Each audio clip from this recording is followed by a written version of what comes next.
starting the show with it. You've been so generous, but there is so much need. Angel Tree volunteers like Jeremy Hart know literally that every donation, large or small, is important to changing the life of a prisoner's child. Just listen to Jeremy. I think it's important that God allows us to help the kids connect as much as the parent. I had one Angel Tree kid come to me and say, hey, I'll see my dad when I get in the system. And that just broke my heart.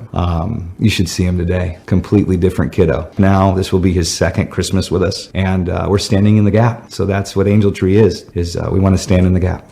That's what it does. That's what you do for those children. Please go to HughHewitt.com. $22 helps Angel Tree connect one prisoner with their child, provides presents, a Bible, and then a relationship with outsiders who help that child stay steady while mom or dad is away. That's what Angel Tree does. Christmas joy for those who do not have mom or dad with them, sometimes both. And it's a banner at the top of HughHewitt.com.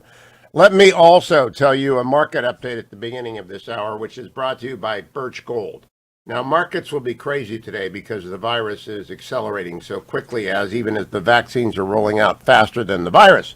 And I'm wondering why the FDA isn't moving faster than it is with these numbers. They've got a scheduled approval for the Pfizer, which will be approved on December the 10th, I believe. And then the Moderna virus is scheduled for approval on the 17th. Now, maybe those bureaucratic dates don't mean anything, but if they do mean something, they ought to advance them, because that would certainly make people rest a little bit more easy and perhaps stay a little more cautious for the 3 months it takes to roll it out across the United States. Yesterday, it was a mixed market. The Dow was up 59, the NASDAQ was down 5, and the S&P was up 6. But this is brought to you by Birch Gold, HughGold.com, HughGold.com. And yesterday, gold went up considerably to $1,842. Remember, last week it was below $1,800 for the first time in months. And I told you that was an entry point. I still believe it's an entry point. I believe the world and the markets understand that the vaccine is coming, even as the number of virus cases and hospitalizations soar. They realize the amount of stimulus is coming. Stimulus is going to be passed by the Congress probably today or tomorrow, and or next week at the latest. And that will add even more liquidity to an already excited amount of money in the system. If you haven't got gold, you haven't got a hedge against inflation. You buy your gold or you transfer a portion of your retirement to physical precious metals at HughGold.com. They'll send you a free information kit on how to do it. Or you can text my name, Hugh, to 474747. Very easy to do. If you don't know how to text names, ask your son, daughter, or the next door kid. Just my name, Hugh, to 474747, and they'll get back to you right away with free information on how to do it, how to buy it. Gold this morning at 1843. The 10-year Treasury is up to 0.95%, almost at triple digits for the first time since March. As I'll tell you, inflation is going to come, and then you're going to wish you had listened to me about gold. Birch Gold at HughGold.com. Now to the president. He came out yesterday and he began to talk in what he called one of the most important speeches of his presidency, cut number 7. Thank you. This may be the most important speech I've ever made. I want to provide an update on our ongoing efforts to expose the tremendous voter fraud and irregularities which took place during the ridiculously long November 3rd elections. We used to have what was called Election Day. Now we have election days, weeks and months, and lots of bad things happened during this ridiculous period of time, especially when you have to prove almost nothing to exercise our greatest privilege, the right to vote. As president, I have no higher duty than to defend the laws and the Constitution of the United States. That is why I am determined to protect our election system, which is now under coordinated assault and siege. For months leading up to the presidential election, we were warned that we should not declare a premature victory. We were told repeatedly that it would take weeks, if not months, to determine the winner, to count the absentee ballots, and to verify the results. My opponent was told to stay away from the election. Don't campaign. We don't need you. We've got it. This election is done.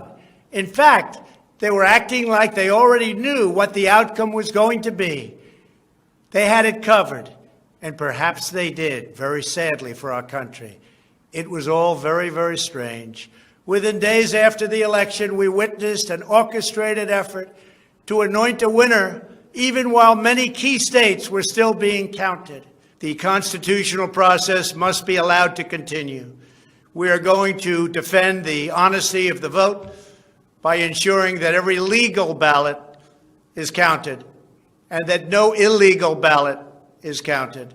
This is not just about honoring the votes of 74 million Americans who voted for me. It's about ensuring that Americans can have faith in this election and in all future elections. Today, I will detail some of the shocking irregularities, abuses, and fraud that have been revealed in recent weeks. But before laying out just a small portion of the evidence we have uncovered, and we have so much evidence, I want to explain the corrupt mail-in balloting scheme that Democrats systematically put into place that allowed voting to be altered, especially in swing states, which they had to win.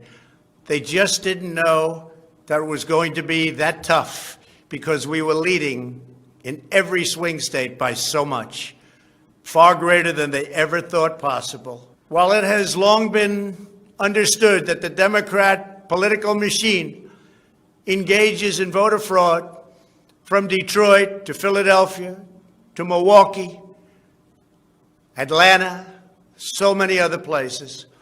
What changed this year was the Democrat Party's relentless push to print and mail out tens of millions of ballots sent to unknown recipients with virtually no safeguards of any kind. This allowed fraud and abuse to occur on a scale never seen before. Using the pandemic as a pretext, Democrat politicians and judges drastically changed election procedures just months and in some cases weeks before the election on the 3rd of November. Very rarely were legislatures involved, and constitutionally they had to be involved. But very, very rarely, and you'll see that as we continue to file our suits, it's constitutionally absolutely incorrect what took place, even from a legal standpoint. Many states, such as Nevada and California, sent millions of live ballots to every person on their voter rolls, whether those individuals had requested ballots or not, whether they were dead or alive. They got ballots. Other states, such as Minnesota, Michigan, and Wisconsin, instituted universal absentee balloting right in the middle of an election year, sending absentee ballot request forms to all voters on all rolls. It didn't matter who they were. This colossal expansion of mail-in voting opened the floodgates to massive fraud. It's a widely known fact that the voting rolls are packed with people who are not lawfully eligible to vote, including those who are deceased, have moved out of their state, and even are non-citizens of our country. Beyond this, the records are riddled with errors, wrong addresses, duplicate entries, and many other issues. This is not disputed. It has never been disputed. Dozens of counties in the key swing states have more registered voters on the rolls than they have voting-age citizens, including 67 counties in Michigan. All of this is evidence. In Wisconsin, the state's Board of Elections could not confirm the residency of more than 100,000 people, but repeatedly refused to remove those names from its voter rolls before the election. We'll come back with more of the president's remarks from yesterday. I'm playing some of them as legacy media wouldn't play any of them, so you can hear directly what the President of the United States says about the election. Stay tuned to the Hugh Hewitt Show. Portions of the Hugh Hewitt Show are brought to you in part by Birch Gold Group.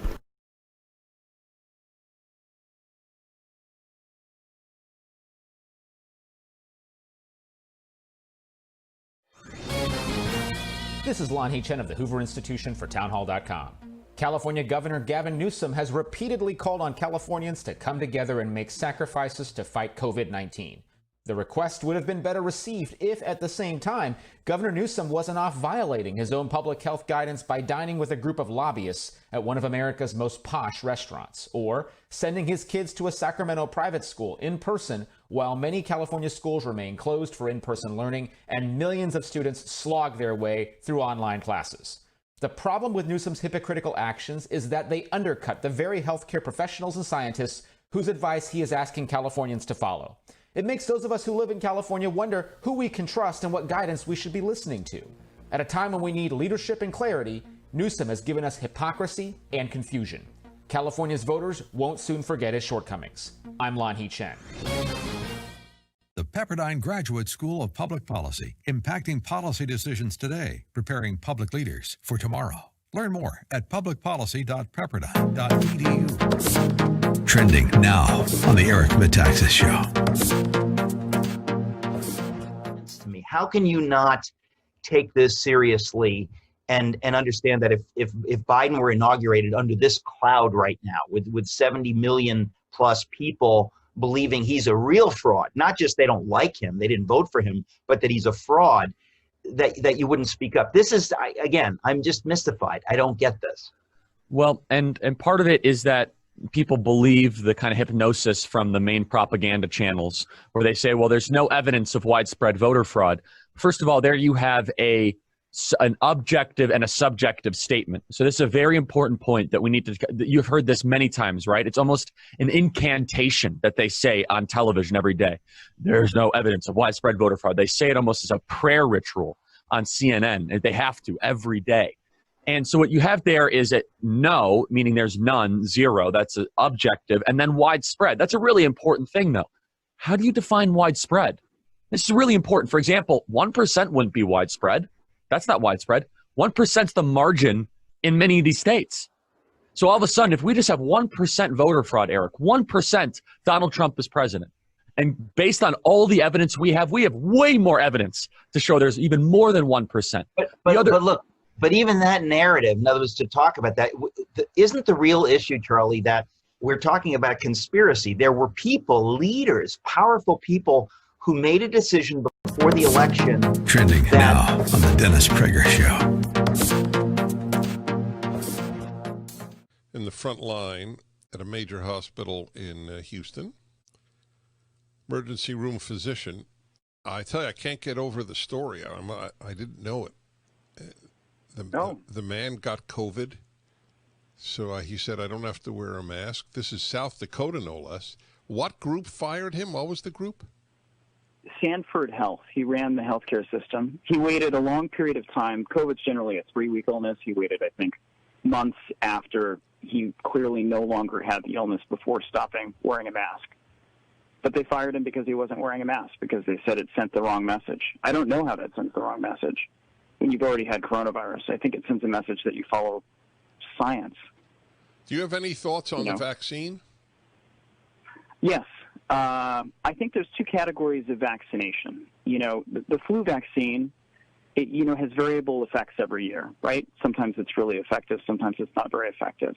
And then there's all those vaccines that you get as a kid that are great. You take them over a period of time when you're a child and you're immune for the rest of your life. The new vaccines that are coming out are really, really good, it looks like. The Pfizer vaccine and the Moderna vaccine look like they're outstandingly effective. And I'm going to get vaccinated, I think, later this month, is what I'm told. So I think that people should go out and get the vaccination. And I think we should thank our lucky stars that we had, if I may be so bold, had the president we had to get rid of all the regulations to enable this vaccination to come out 5 times faster than any vaccine in the history of vaccination.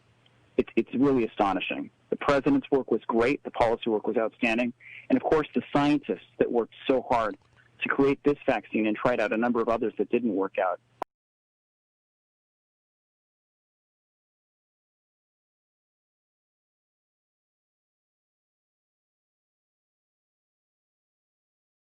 Welcome back, America. Hugh Hewitt. Donald Trump was at the White House yesterday. I'm playing excerpts from his speech because mainstream media did not carry any of it. Here's part 2, cut number 8. Even knowing if these people were going to show up. And when they did show up, they said, sorry, you've already voted. And on top of everything else, We have a company that's very suspect. Its name is Dominion. With the turn of a dial or the change of a chip, you can press a button for Trump and the vote goes to Biden. What kind of a system is this? We have to go to paper. Maybe it takes longer, but the only secure system is paper.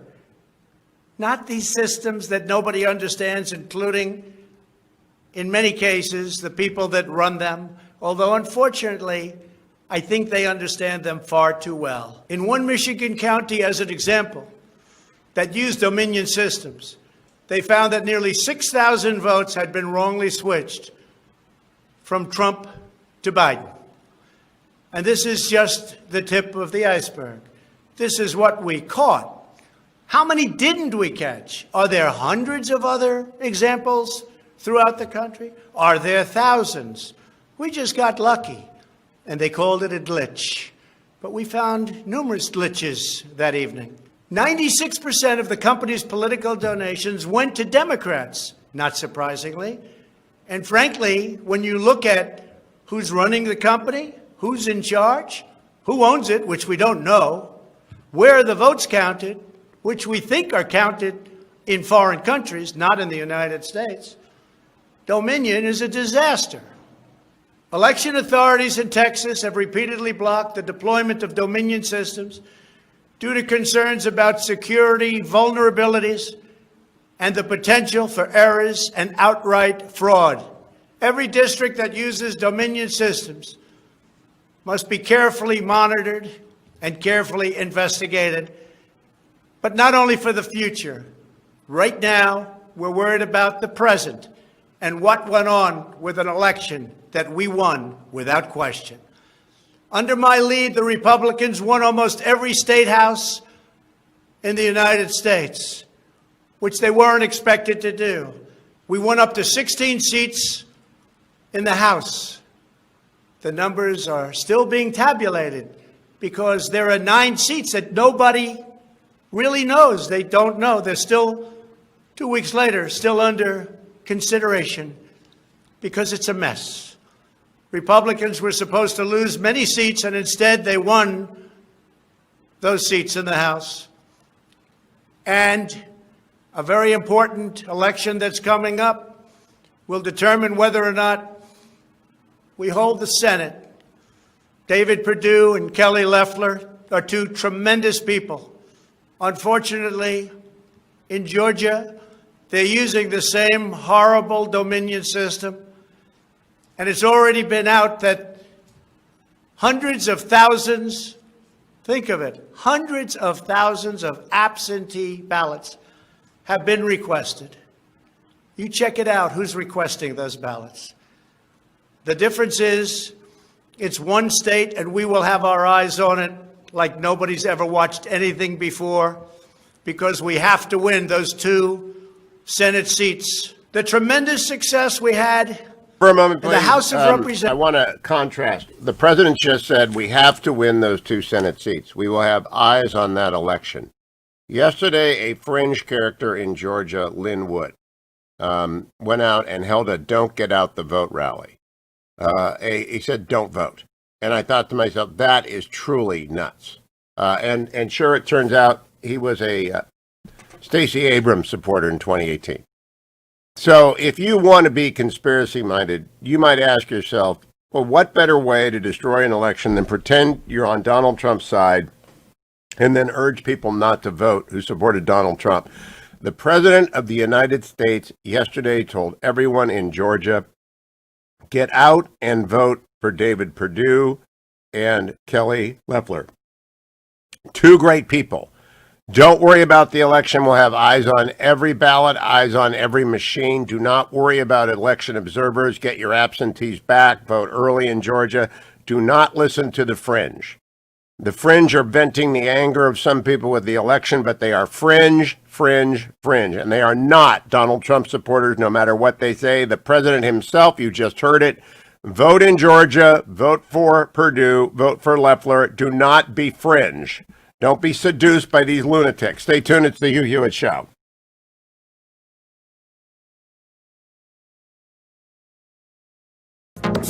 Trending now on The Mike Gallagher Show. You ignore the rage, the anger, the frustration that Americans are feeling right now. You do it at your own peril. You shouldn't do it. You should not belittle or demean the people who are furious at the outcome, not because they believe that Trump legitimately lost. John Daniel Davidson wrote an article about this at the Federalist, talking about the surge of columns and posts asserting that Republicans and Trump supporters are completely bonkers, have lost touch with reality. After 4 years, he says, of marinating in falsehoods and disinformation, a term that really just means information I don't like, Trump's backers are all turned around, they tell us. They believe much that isn't so. David Brooks of the New York Times explains that these poor saps, most of whom he says are uneducated, uncredentialed people who don't live in prosperous cities, have retreated to conspiracy theories to explain their misfortune and unhappiness. People in this precarious state, he writes, are going to demand stories that will both explain their distrust back to them and also enclose them within a safe community of believers. Over at the New Yorker, the editor there, David Remnick, ponders the grave costs of Trump's assault on the press and the truth. Keep up with what's trending. Subscribe on YouTube today. This is Lon Chen of the Hoover Institution for townhall.com. California Governor Gavin Newsom has repeatedly called on Californians to come together and make sacrifices to fight COVID-19. The request would have been better received if, at the same time, Governor Newsom wasn't off violating his own public health guidance by dining with a group of lobbyists at one of America's most posh restaurants, or sending his kids to a Sacramento private school in person while many California schools remain closed for in-person learning and millions of students slog their way through online classes. The problem with Newsom's hypocritical actions is that they undercut the very healthcare professionals and scientists whose advice he is asking Californians to follow. It makes those of us who live in California wonder who we can trust and what guidance we should be listening to. At a time when we need leadership and clarity, Newsom has given us hypocrisy and confusion. California's voters won't soon forget his shortcomings. I'm Lon Chen. The Pepperdine Graduate School of Public Policy, impacting policy decisions today, preparing public leaders for tomorrow. Learn more at publicpolicy.pepperdine.edu. Trending now on The Larry Elder Show.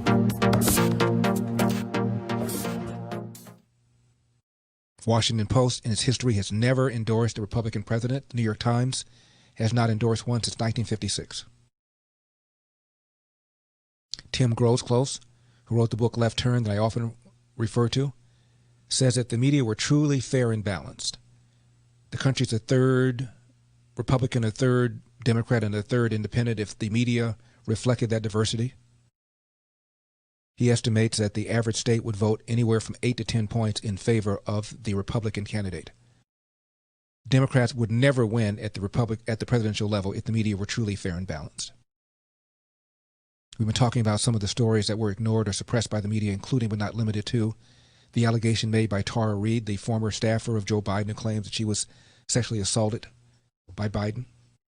Turns out 35.4% of voters were unaware of the allegation, and nearly 9% said that they would have voted for Trump or a third-party candidate or not voted at all for president had they known about the allegation. That is enough, according to Newsbusters, to flip Arizona, Georgia, Michigan, Nevada, Pennsylvania, and Wisconsin to Trump.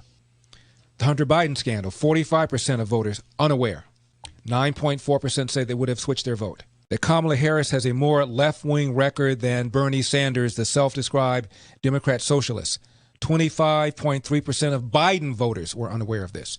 4.1% say they would have changed their vote again, enough possibly to flip Arizona, Georgia, Nevada, Pennsylvania, and Wisconsin to Trump, according to Newsbusters. Keep up with what's trending. Subscribe on YouTube today.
Welcome back, America. It's Hugh Hewitt. President Trump wrapped up his remarks at the White House yesterday with this 6-minute excerpt, which I want you to hear, cut number 11. These irregularities are inexplicable unless there is a deliberate effort to accept ineligible ballots or fraudulent ballots. In Pennsylvania, the Secretary of State and the state Supreme Court, in essence, abolished signature verification requirements just weeks prior to the election in violation of state law.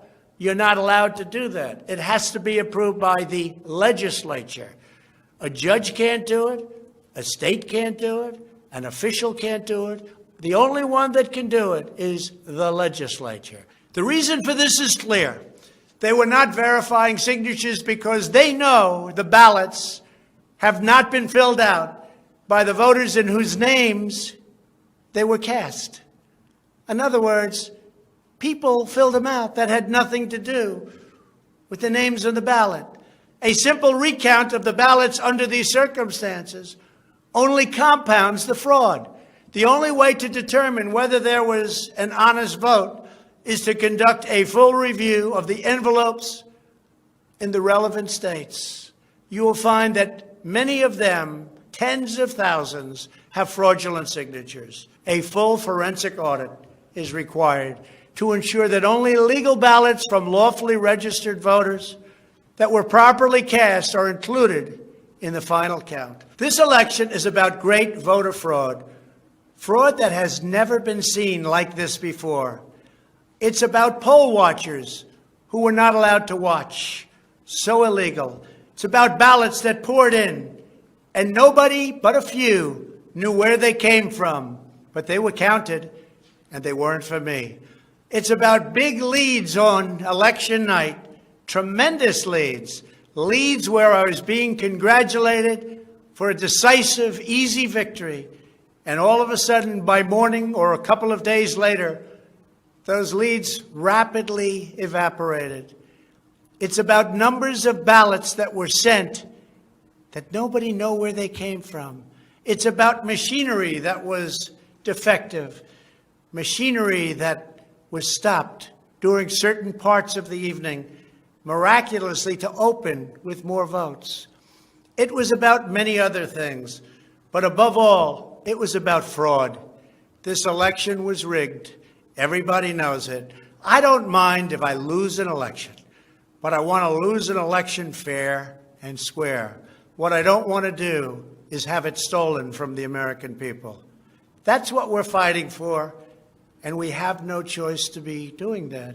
We already have the proof, we already have the evidence, and it's very clear. Many people in the media and even judges so far have refused to accept it. They know it's true, they know it's there, they know who won the election, but they refuse to say, you're right. Our country needs somebody to say you're right. Ultimately, I am prepared to accept any accurate election result, and I hope that Joe Biden is as well.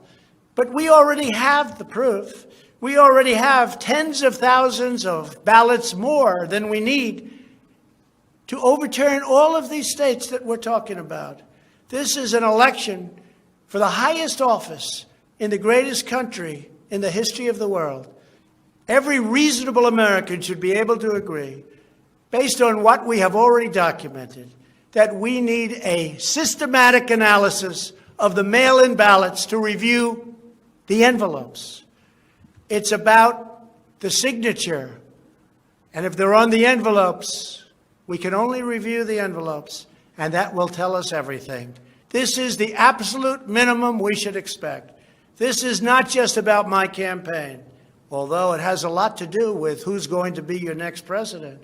This is about restoring faith and confidence in American elections. This is about our democracy and the sacred rights that generations of Americans have fought, bled, and died to secure. Nothing is more urgent or more important. The only ballots that should count in this election are those cast by eligible voters who are citizens of our country, residents of the states in which they voted, and who cast their ballots in a lawful manner before the legal deadline. Moreover, we must never again have an election in which there is not a reliable and transparent system to verify the eligibility, identity, and residency of every single person who casts a ballot, a very, very cherished ballot. Many very smart people have congratulated me on all we've done. The biggest tax cuts in history, regulation cuts, the biggest in history. We rebuilt our military. We took care of our vets like never before. Space Force, and so much more.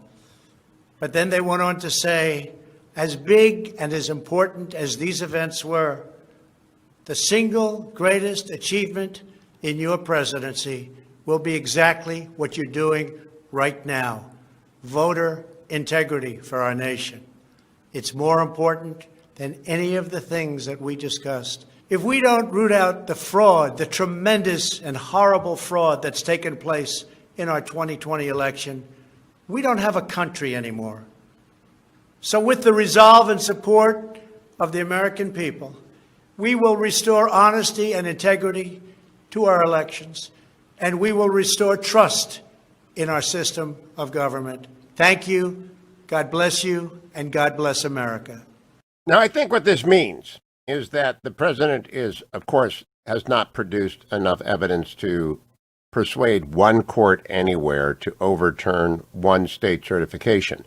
He's about 44,000 votes short in Wisconsin, Arizona, and Georgia. If he had won those three states with about 44,000 votes, he would have thrown it to the House. It would have been 269 to 269. He would have won in the House where they vote by state delegation, but he has not been able to persuade any court in any of those states to stop the process. So he has not won. He has alleged fraud. He can't prove it. I don't think he's been particularly well served by his legal team. I think Rudy has blown this terribly. Nevertheless, there's one lawsuit alive, and it's not in Pennsylvania, which is interesting to me.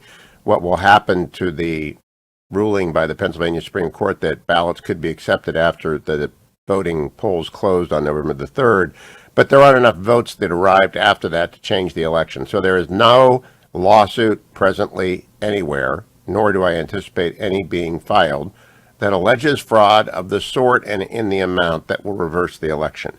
So the president is in essence running for 2024 on a platform of election integrity, and voters, if they are upset with the way this election went in places like Pennsylvania, need to demand their state legislatures throughout the Supreme Courts that have such rulings change the laws to get rid of absentee balloting, to allow early election in-person voting, to demand signature verification machines and settings on signature verification that are very high. There are lots of steps that you can take. I like the Israeli system where you have to go home and you have to vote on election day.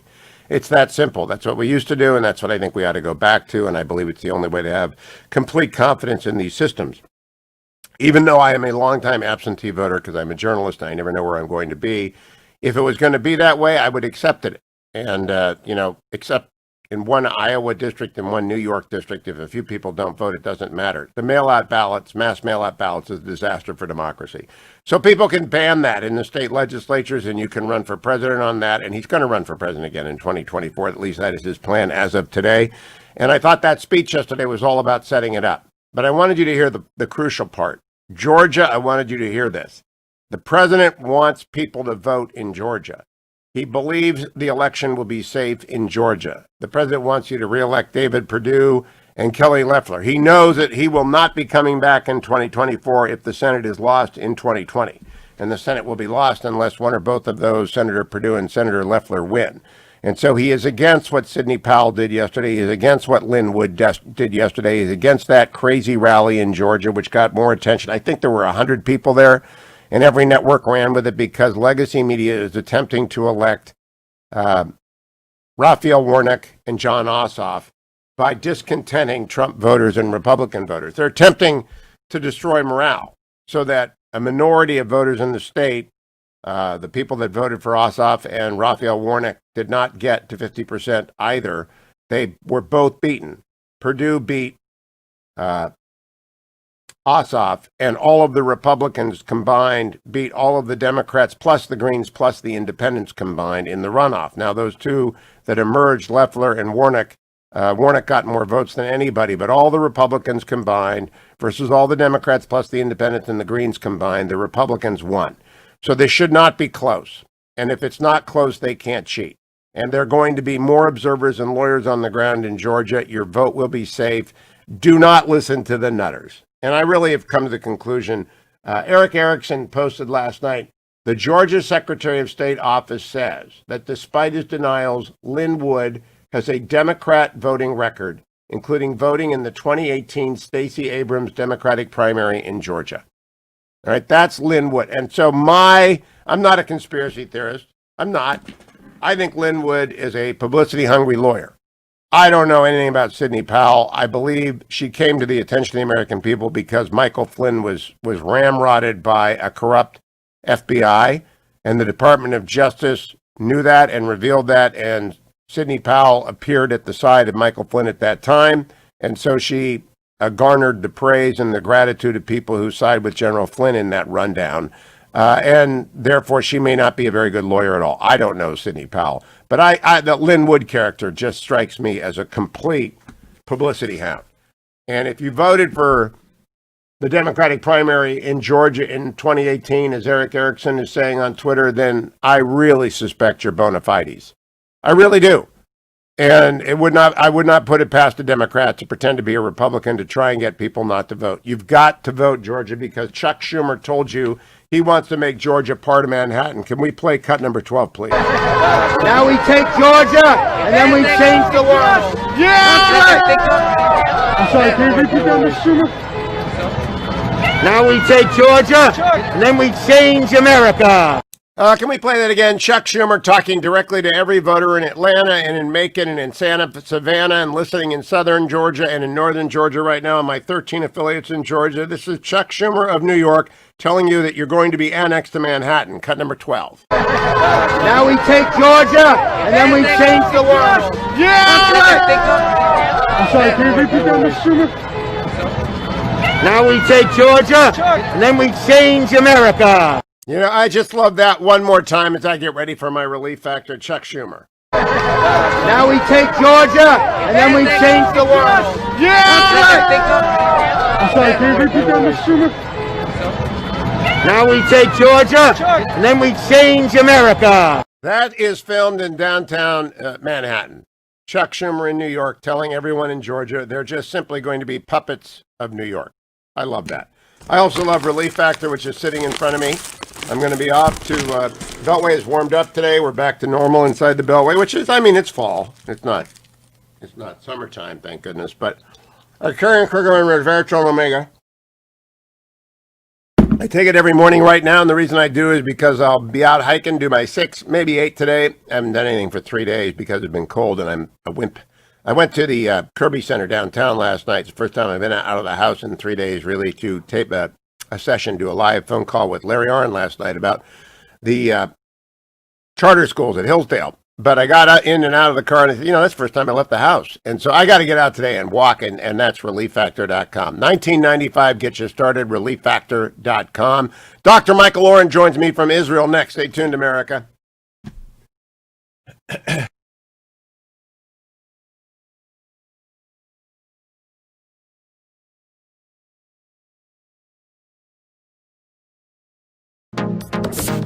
Trending now on The Larry Elder Show.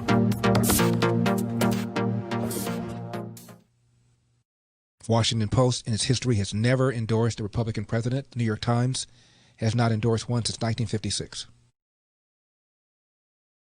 Tim Grosclose, who wrote the book Left Turn that I often refer to, says that the media were truly fair and balanced. The country's a third Republican, a third Democrat, and a third independent if the media reflected that diversity. He estimates that the average state would vote anywhere from 8 to 10 points in favor of the Republican candidate. Democrats would never win at the presidential level if the media were truly fair and balanced. We've been talking about some of the stories that were ignored or suppressed by the media, including but not limited to the allegation made by Tara Reid, the former staffer of Joe Biden, who claims that she was sexually assaulted by Biden. Turns out 35.4% of voters were unaware of the allegation.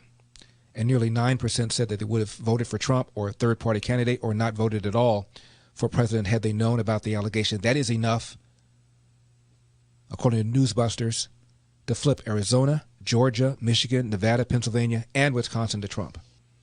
The Hunter Biden scandal, 45% of voters unaware.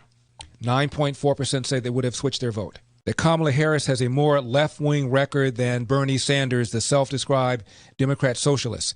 25.3% of Biden voters were unaware of this. 4.1% say they would have changed their vote again, enough possibly to flip Arizona, Georgia, Nevada, Pennsylvania, and Wisconsin to Trump, according to Newsbusters. Keep up with what's trending. Subscribe on YouTube today. Trending now on America First with Sebastian Gorka. Talk to us about this unique pardon, which the president called a pardon of innocence. As soon as I heard it last week, Thanksgiving week, I tweeted out, it should never have happened. It shouldn't happen like this, but I'm glad it happened. Talk to us about the last few days in your life, General Flynn. Well, I'll tell your audience that it really hasn't sunk in yet because it's such a surreal process that my entire family has gone through, and that includes my extended family because, as you know, Seth, I have a large number of brothers and sisters. I have 9. My wife's one of 7. So we have an extended and large family that it has affected and impacted all of us. So it really hasn't sunk in yet for me personally. I will tell you that I really do appreciate the type of words that the president used, and certainly the White House statement that they came out with used in the language to describe what happened. Very, very powerful. It should not have ever happened to me. Should never happen to any American citizen who decides to step into the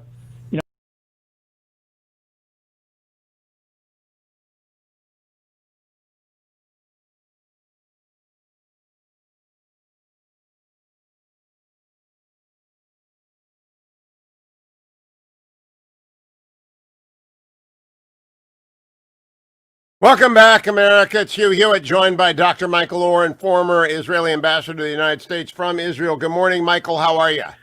I'm fine, Hugh. Good to be with you again. Well, you know, whenever the American elections are over and the British elections are over, I can always count on the Israelis to give me an election to watch. It looks like we're going to have more elections in Israel. Am I right about that? I hope not. I really hope not. And the vast, vast majority of Israelis hope not. We don't see any reason for this.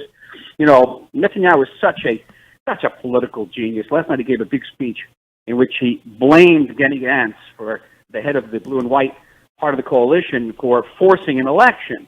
But behind the scenes, he's forcing Benny Gantz to go to an election. We put all the blame on Benny, gets the credit, maybe goes to election. But it's the last thing we need. We're in the middle of Corona. We got 1 million people without work, and no one will understand. And what this will only do will be further erode public confidence in elected officials, and we see how that impacts democracies around the world, including in the United States. Okay, but it does. I read my Times of Israel this morning, and if the Knesset's dissolution bill isn't ultimately approved, the government has until December 23rd to pass a 2020 budget, which isn't going to happen, so it's going to fall. So from this desk inside the Beltway, it looks like you're going to vote again in March or in early summer, one way or the other. If that happens, how do the coalitions shake out? The Yamina, I mean, there are so many new players. I need a scorecard. So here it is. It's Yamina was under, which goes to the right of the Likud. The first time in Israel's history where you have a challenge to a right-wing government from the right. Okay, under Naftali Bennett, who's a very accomplished individual. I personally very close to him. I like him very much. Respect him. Speaks English without an accent. You'll enjoy having him on the radio. But I think he's trying to get a coalition with Yair Lapid, the head of the opposition, and to get Benny Gantz away from the coalition to join the other two parties, which would give them a clear majority, because Netanyahu and the Likud have gone down in the polls from 40 to about 27. Wow. Well, is that because of COVID? only because of COVID. Because during this period, Netanyahu has signed peace agreements with Bahrain, with the UAE. He's had a quote-unquote secret visit to Saudi Arabia. So many accomplishments in the foreign policy field, and yet they go down because people care at the end of the day whether they can feed their families. And I've just come back from America. I saw those food lines. Broke my heart. We're not far off from that point. So 1 million people unemployed. What does that work out to in terms of percentage for the Israeli workforce, Michael? Are you at 15% unemployment, 20% unemployment? Yeah, about 15 to 17% unemployment. But it's also 60% of small businesses have closed. Wow. So and when we don't have a lot of e-commerce in this country. Our small businesses have a powerful lobby to keep e-commerce out. No, very little Amazon here. So when you say 60% of small businesses, that's a huge swath of Israel's economy. what is the rollout of the vaccine look like in Israel? Because there are 3 candidates now. I know Israel's developing its own, but when do you think Pfizer or Moderna will arrive? Well, this is Bibi's ace. He keeps on publicizing the conversations he's having with the CEOs of Johnson & Johnson, with Pfizer, with Moderna. He's saying it's going to come in January. Hey, we'll see. I know it's a big question mark, and whether we'll go with some of the Russian solutions, whether we'll go the way of Great Britain and not wait for FDA approval. By the way, Israel subscribes to FDA approval. We have the exact same standards, and I don't know. This is what Netanyahu is hoping is going to be his key. We'll see how it plays out in the polls. So far, it really hasn't. He keeps on going down. So he would be hoping that the vaccine would roll out in the first quarter and then elections would arrive in quarter 2, but he really does want election. Well, if the elections would happen, they'd happen probably after December, which means we're going to get into a cart and horse thing. He wants the elections to occur after the vaccine arrives. Correct. Does that sound familiar to you? And in the United States, I don't know whether that's going to play out, because he's certainly not going to delay vaccines until after elections. That wouldn't play very well, would it now? Now an update. Give us an update on the Saudi Arabia-Abraham Accord acts. It seems to me we saw Jared Kushner in the Middle East this week. What do you think? I think the Saudis are probably going to hold out. Remember, I've talked in the past about how difficult it is for Saudis, being the custodians of the 2 holiest cities in Islam, of Mecca and Medina, to make peace with a Jewish state, which controls the 3rd holiest city in Islam, in Jerusalem. It's hard for them. The Bahrainis and the Emiratis don't have those type of religious constraints. The Saudis may want to hold out the peace card for the Biden administration and trade it for something like, forget about the Khashoggi incident, the whole human rights issue. And they'll try to extract some quid pro quo. A lot of it's going to depend on whether the president-elect is going to rush in to renew the Iran nuclear deal, as he intimated in his interview this week with Thomas Friedman of the New York Times. By the way, that article had reverberated here, and that's an understatement. I think it really Oh my gosh, I read it on the air. It's a terrible resolve to repeat an enormous error. Michael Oren, we'll talk next week. We'll continue to look at this new coalition. It's really confusing, even to someone who checks it at least weekly. Thank you. Follow him on Twitter at Dr. Michael Oren. Get his book, The Night Archer, short stories that will get you through the last 3 months of quarantine. Michael Oren's book, The Night Archer. Come back, Eliana Johnson, Chuck Todd, and Arnold in the next hour of the Hugh Hewitt Show.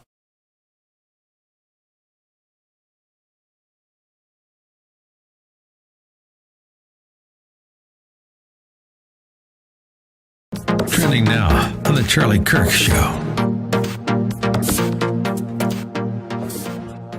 Why I am actually coming to Georgia. We're doing a rally tonight. We're doing a door-knocking blitz tomorrow morning. We are activating all of our student activists at Students for Trump and Turning Point Action, our 501c4 political vehicle. And the reason that we are here, just the same reason why President Trump tweeted out that he will be here on Saturday, is that the Georgia runoff election is not about playing offense. You see, President Donald Trump is one of the best offensive political players in American history. He was always setting the tone with his agenda. Let's get a vote on the wall. Gorsuch, Kavanaugh, Amy Coney Barrett, 200 other federal judges, tax cuts, embassy to Jerusalem, renegotiating trade deals, NAFTA, withdrawing us from TPP, getting the UAE, Bahrain, and Sudan to the table for a historic peace deal. President Trump was always playing offense, which is why President Trump is a successful president, and God willing will serve a second term if we can uncover and prove that this election has been contaminated and stolen.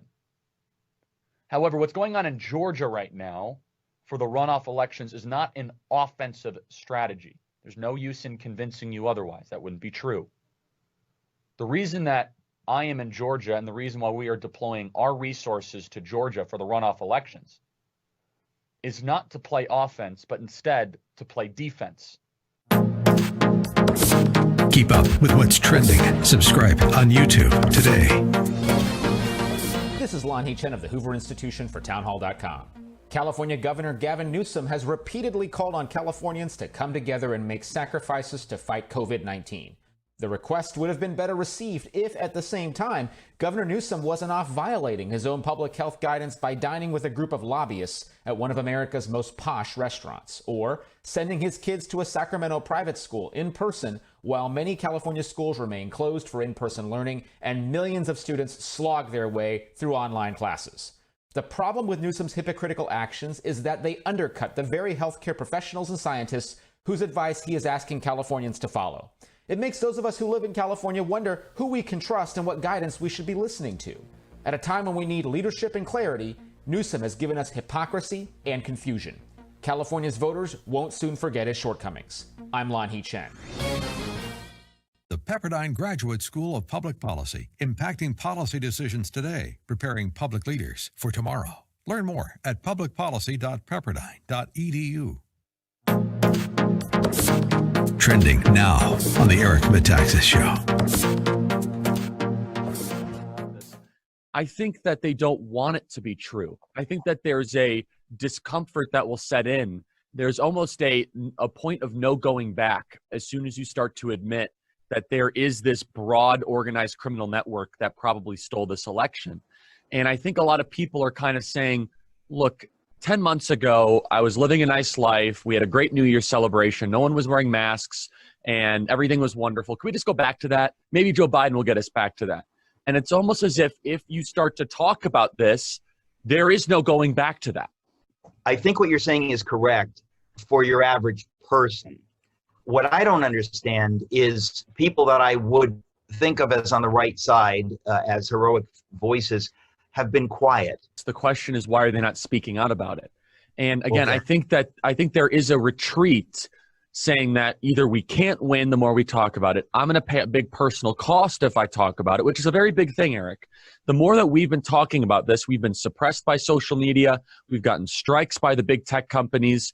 You know, this is not exactly a topic or an issue that is lighthearted to talk about in the 6 o'clock news hour. This is serious stuff that involves criminal networks. This involves cover-ups. This involves the actual integrity of our elections. There is a group of people out there that are in power, you know, Senator McConnell and some of these other members of Congress, that they're okay if Trump loses. In fact, they're more powerful. Mitch McConnell becomes the pseudo-Republican president.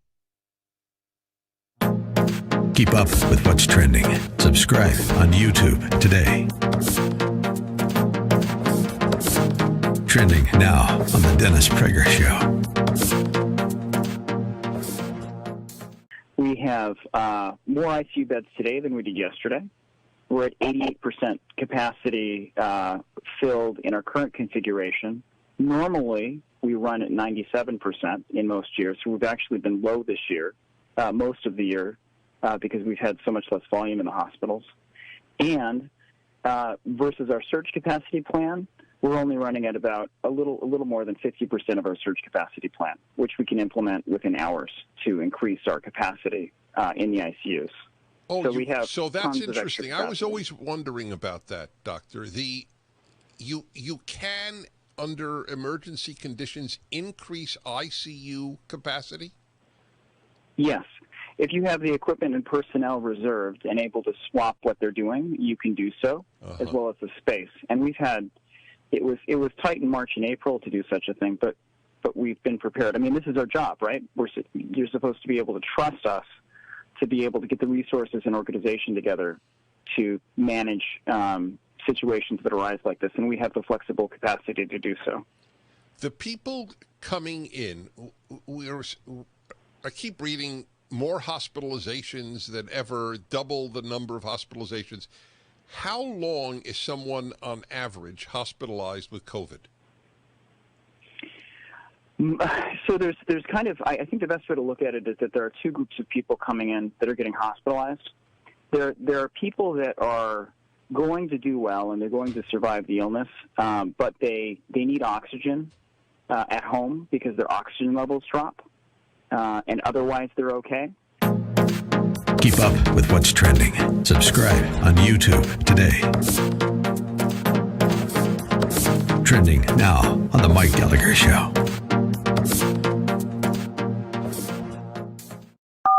Why do we keep asking for Dr. Fauci's expertise in this pandemic? He's been inconsistent and wrong from the start. Yeah, that's what Kennedy said last night on Fox Business Network. She had a pretty a scathing reaction to Fauci saying, close the bars but open schools. We've been foisted. First, no masks, now masks. Then, no school, now school. Pick a damn lane while you still have a job, Fauci. In the meantime, you can either politely force New York City Mayor Bill de Blasio to open all schools, or, Anthony, come watch my kids a couple days a week. Good luck keeping the dog off the bed. He has a soft spot for Taco Bell and Starbucks snowman cookies. And that's the memo. Yeah, that's quite a memo. Yeah, it's hard not to get discouraged and confused about how they're going to handle, for example, implementing the vaccine. I was talking to my pal Mark Davis this morning about, he took an online poll. It was so funny. We had such an interesting, one of my greatest friends in the world, and Mark did a Twitter poll asking, of the three options when the vaccines start rolling out within weeks, God willing, are you going to be one, first in line, as soon as you can get it, you'll get it. Two, you'll take a wait and see approach before you get the vaccine. Or three, heck no, I'm not getting the vaccine. And Mark starts reading the numbers to me. 70% voted for two.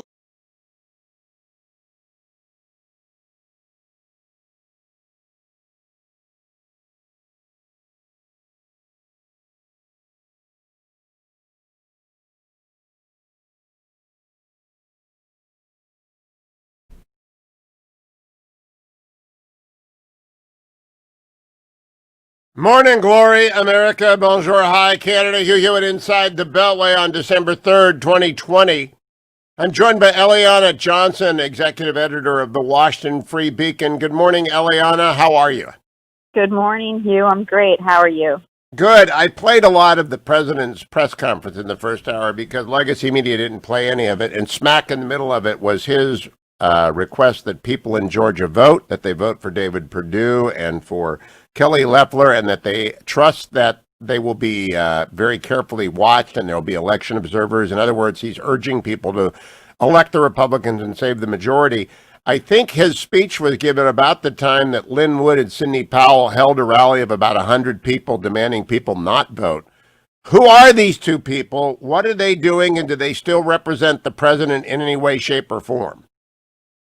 It's a good question. I think certainly they were adjacent to the president's legal team, and have Sidney Powell in particular, since then Trump's team has put some distance between them and her. But I saw that yesterday with Sidney Powell, and was thinking, you know, it's telling Republicans not to vote. It's essentially an in-kind contribution to the Democrats down there, which I don't think is the intention. But I think there's certainly anxiety among people involved in those Georgia races that will be the result, and that that because these people are associated with Trump, it will have the effect of discouraging voters. But Hugh, the one thing I'm hearing from people involved in these races is that the Republican message down there is supposed to be, we need a check on the Biden administration. That's a tough message to articulate when the president hasn't conceded that he lost, but also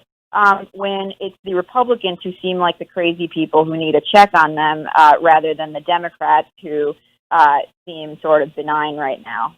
Now, I have 13 affiliates in Georgia, from Atlanta and Macon, Savannah, to small cities on the border in the north and the south. I cover the entire state. And Eric Erickson is on in Atlanta in the morning as well. I think I've got the second rated talk show in Atlanta in the morning. Eric tweeted out last night, the Georgia Secretary of State's office says that despite his denials, Linwood has a Democrat voting record, including voting in the 2018 Stacey Abrams Democratic primary in Georgia.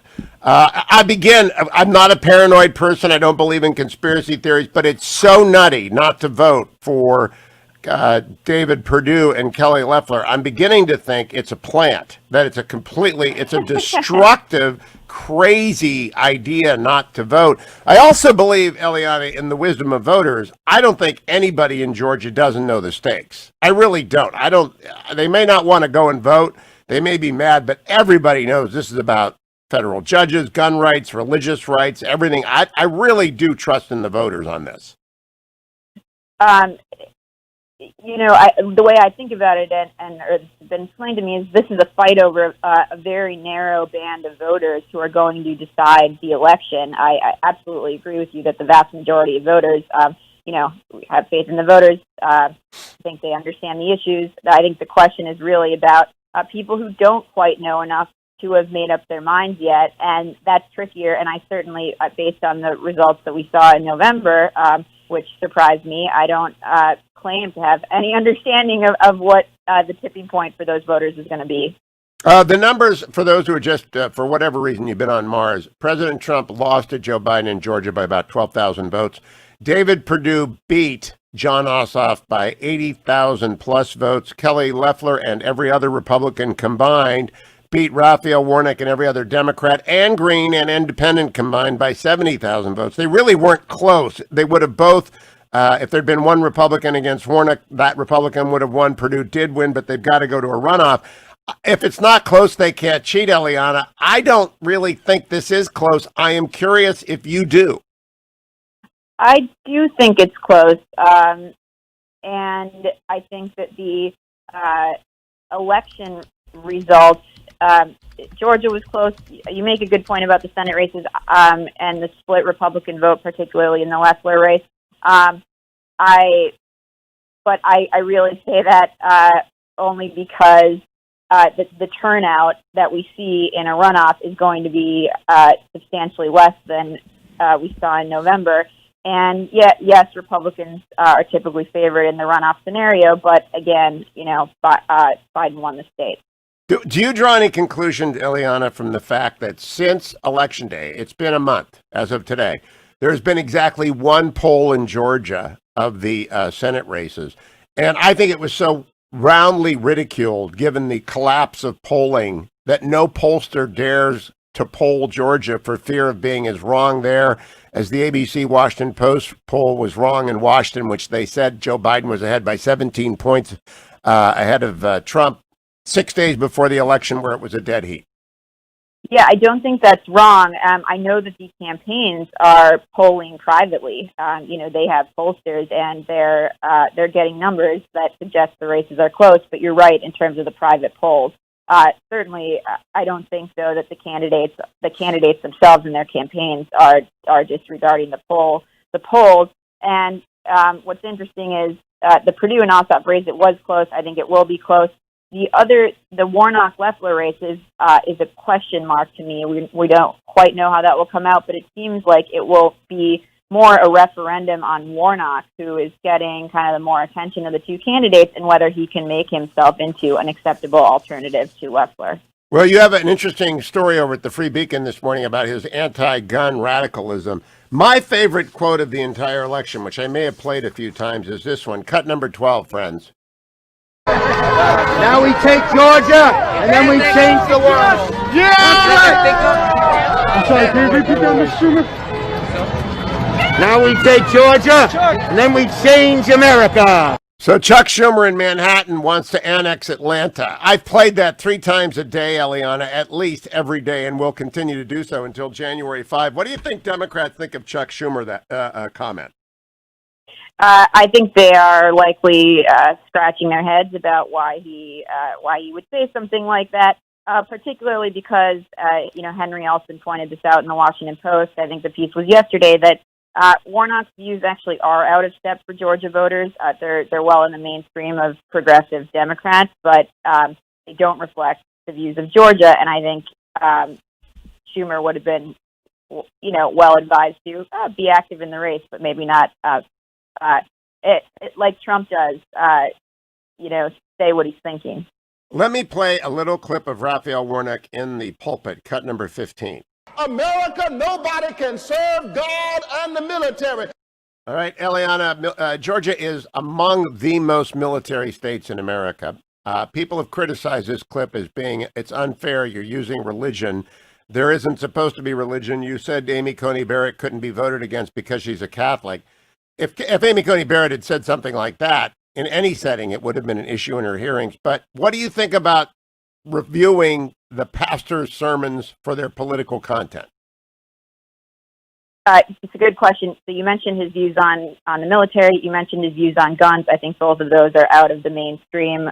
Particularly the gun issue is influential, important in Georgia. But that quote about the military, you're right. It struck me. Democrats are saying, but that's what it says in the Bible. And my view is that if you are somebody who is a pastor or a preacher and you decide to switch gears and run for public office, then yes, what you've said in your past is absolutely fair game. And there are plenty of things that are in the Bible that are not tenable political views. The Republicans have been assailed, I think, for the past few decades. I don't think that Democrats would be sounding the same thing if you said the Bible has this or that view on abortion. And by the way, it would be as deferential. It is not. I know that they have argued that. Let's play the Warnock quote again so people can hear it. Cut number 15. America, nobody can serve God and the military. That is not in Scripture. Right. You cannot serve both God and mammon. Yeah, it's simply not in Scripture. And so that argument is at best deceptive. It probably is just ignorant. And that's okay, too. So, Eliana, well, the president... I was going to say this newfound deference for the words in the Bible is obviously manipulative and disingenuous. Yeah, it certainly is dependent upon circumstance. So, Eliana, end of the day, President Trump is going down to Georgia on Saturday to campaign for David Perdue and Kelly Loeffler. Will that put an end to the Lynn Wood and Sidney Powell stuff if they don't show up with him? I don't think so. I think that those guys have taken on kind of a life of their own, and there is, a small segment of the country that will believe what they're told by those two. I hope the Free Beacon does some investigating of Lynn Wood. I know the Sidney Powell story. I don't know the Lynn Wood story after Richard Jewell, and I am suspicious. Very, very suspicious. Eliana Y. Johnson, follow her on Twitter, read her at the Washington Free Beacon. Follow me to the next segment on The Hugh Hewitt Show.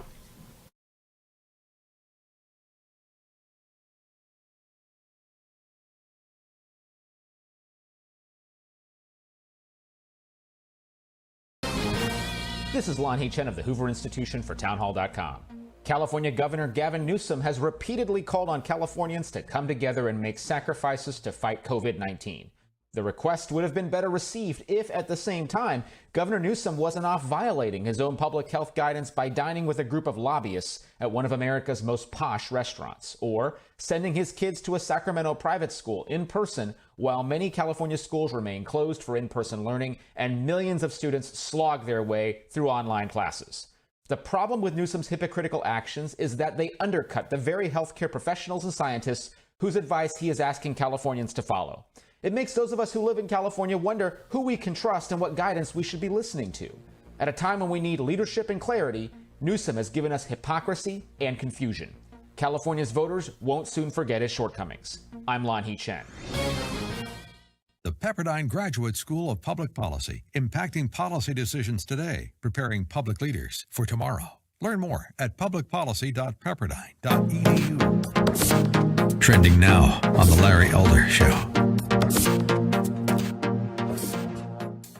Sally, can we start with this Johns Hopkins thing?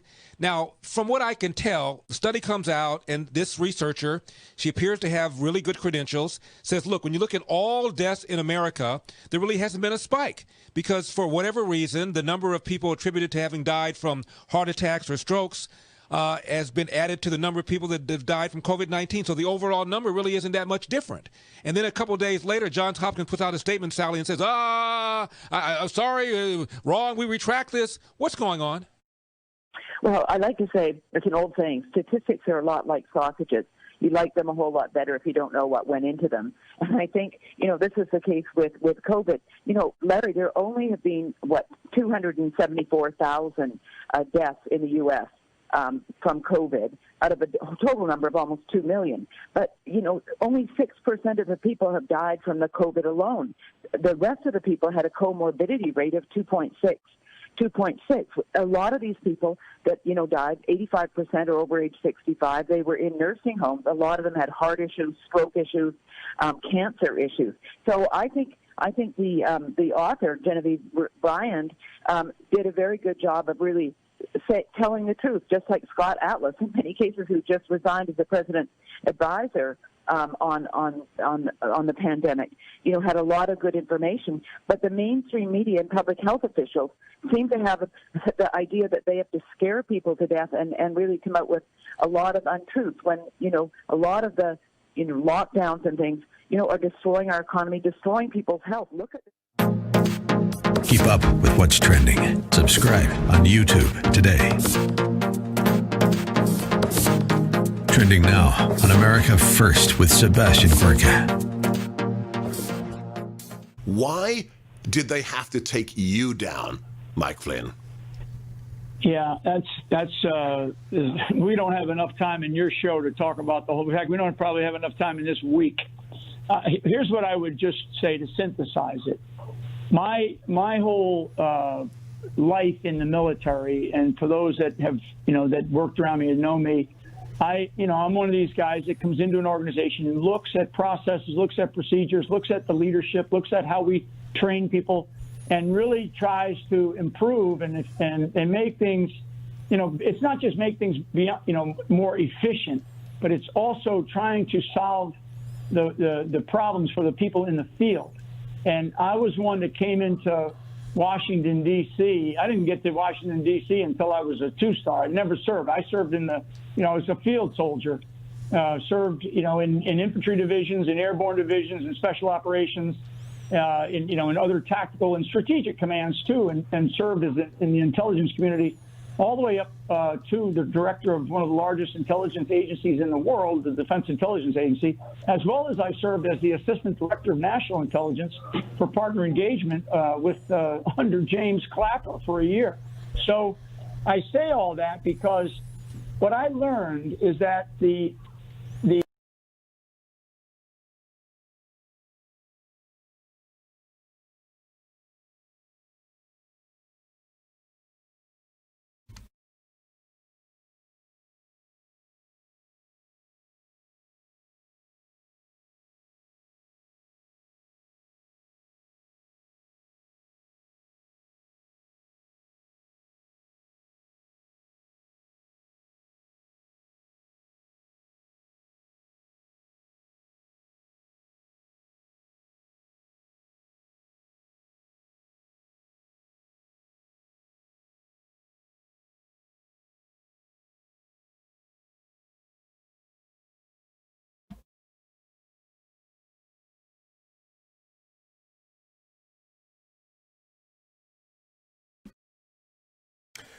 Welcome back, America. It's Hugh Hewitt. My friend, Dr. Mark Roberts, likes to say this is the only modern carol of a sacred nature that has made it into the canon. And I think he's right. Beautiful hymn. Time to check markets because it is a strange time in the markets. This is brought to you by AndrewandTodd.com. Andrew Del Rey, Todd Abakian, longtime friends of mine, longtime sponsors of the show. They've done every mortgage of our family for many, many years. They've done every mortgage for friends and listeners for, I guess they've been sponsors of the show for almost a decade now.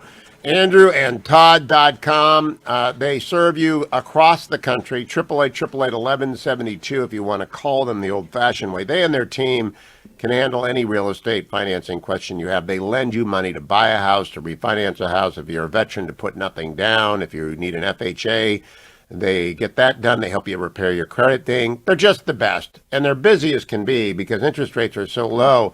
But they're not going to stay there. The 10-year Treasury is up to 0.95 today. It has not been in the ones since March. And it's been down as low as 0.57. So it's almost up 100%. Now, that doesn't mean your interest rate's gone up 100%. They're still in the twos sometimes and in the low threes for a 30-year fixed rate mortgage. But you really don't want to wait around. You really want to get out there and finance right now. 888-888-1172. Yesterday was a mixed market. The NASDAQ dropped 5 points, but the Dow was up 59 and the S&P was up about 7. This morning overseas, Japan, Hong Kong, England up, Germany down. So it's a mixed market overseas. Today it's too early to tell in the United States what will be going on here throughout the day. But light crude is off a little bit at $44. But generally, the market understands that the Christmas season is booming online and is busted in person. People aren't going out. When you've got 100,000 people in United States hospitals for COVID, who knows what it is around the world? And 200,000 new cases yesterday. People just are not going out. So think about the catering business. Think about the people for whom this is the season. The flower people, the party people, the table rental people. Think about the gift wrap people. Think about the schools that sell gift wrap. Think about the chocolate sale, the people who buy chocolate. Everything is done unless it's online. And you heard Michael Oren say in the last hour, Israel's not an online place, that they keep the Amazons out. I don't know why that is. We'll have to explore that at some point. That was an interesting revelation to me this morning. But I know the only good thing is if you want to refinance your house, now is the time to go to AndrewandTodd.com. Christmas is coming via online, but it may not be coming to the hundreds of thousands of children that Prison Tree helped last year celebrate with their parents, even though their parents are in prison. There are 2.7 million children in America. Think about that number. 2.7 million children with a mom or a dad or both parents in prison. Prison Fellowship works with the prisoners. Angel Tree works with the children. And at Christmas, Angel Tree brings some joy to them from their parents, thanks to your generosity. So they've been doing it for years. There are 5-year-olds who've gotten a present from mom or dad for the last 3 years since they've been able to know about Christmas because of Angel Tree. We hope we can do that this year. It depends upon you. It really does depend upon you going online over to HughHewitt.com. At the very top, there is a banner. Please go and be online and support Angel Tree. Because these kids deserve a little bit of joy at Christmas, and they love getting a present from their mom or dad. Angel Tree needs your help this year because the patios of Church America are shuttered. There aren't as many masses. There aren't as many services. There aren't as many opportunities to adopt a child from Angel Tree like you've done routinely for years and years because you're great people. Do it online at HughHewitt.com at the very top. Come right back, America. Chuck Todd joins me next on The Hugh Hewitt Show. Don't forget to sign up for the Hughiverse. All of Hugh's broadcasts on demand, the after show, which in my opinion is worth the price all by itself, Dwayne FM, and all sorts of bonus content. www.hughiverse.com.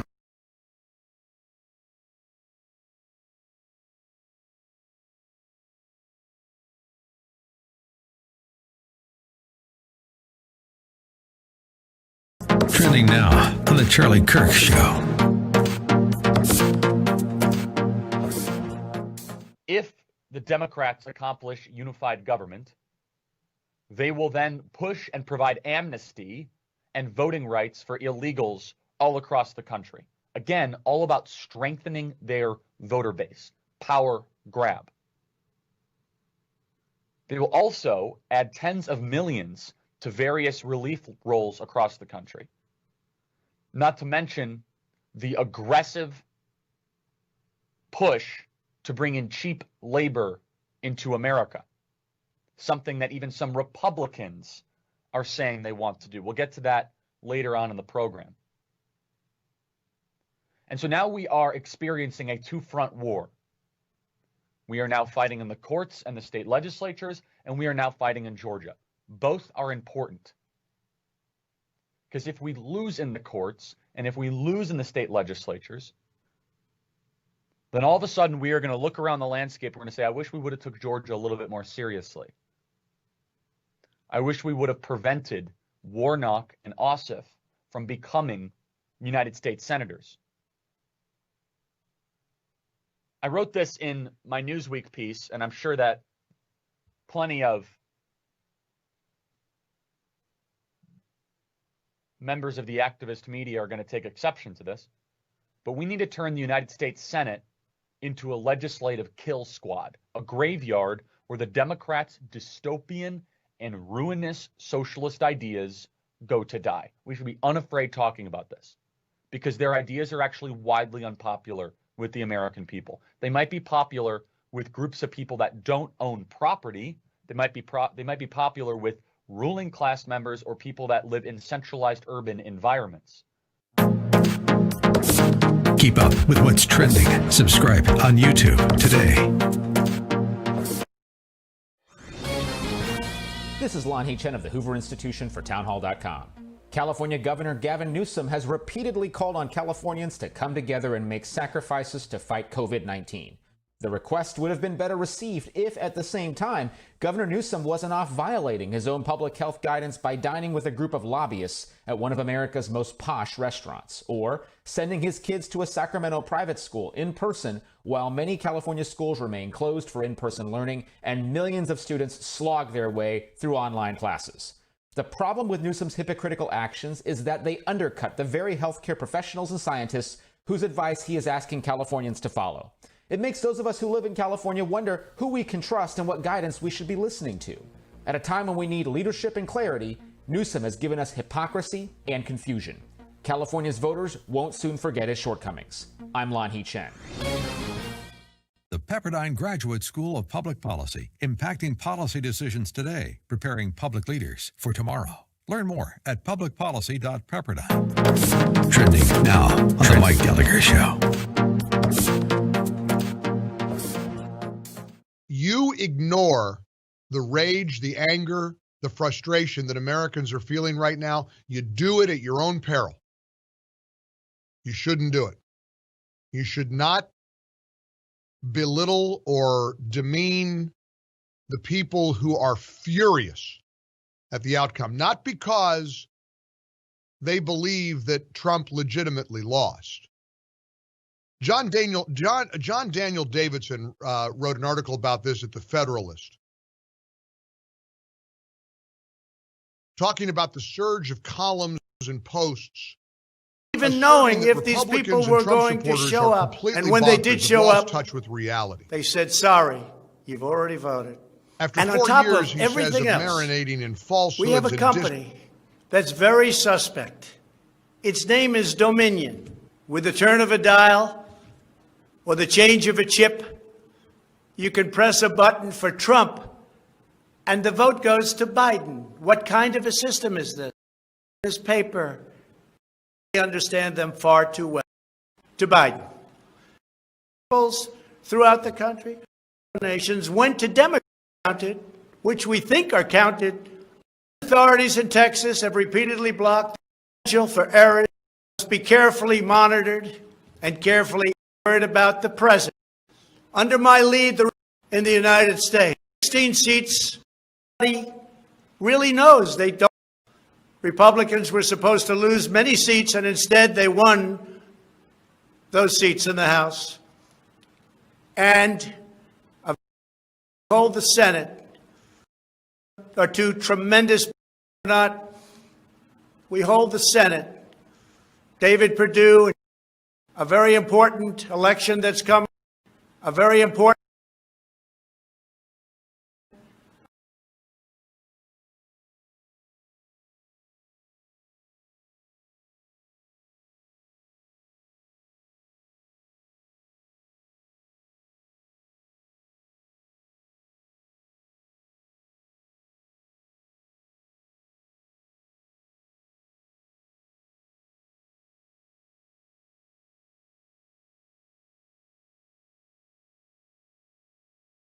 Welcome back, America. Hugh Hewitt inside the Beltway, joined by Chuck Todd, host of Meet the Press. Good morning, Chuck. Good morning. Because I don't go out and shop, I think that's the first holiday music I've heard sort of, in the ether. Yep. It's in the background. If you get my drift. Yeah. It's like it's in the background. You're used to it because you don't go into Starbucks, you don't get coffee, you don't get, we don't go anywhere, right? So you don't hear that background music in December. An amazing story related to that, Chuck. I had the commissioner of the United States Salvation Army over for dinner on Sunday night with the fetching Mrs. Hewitt.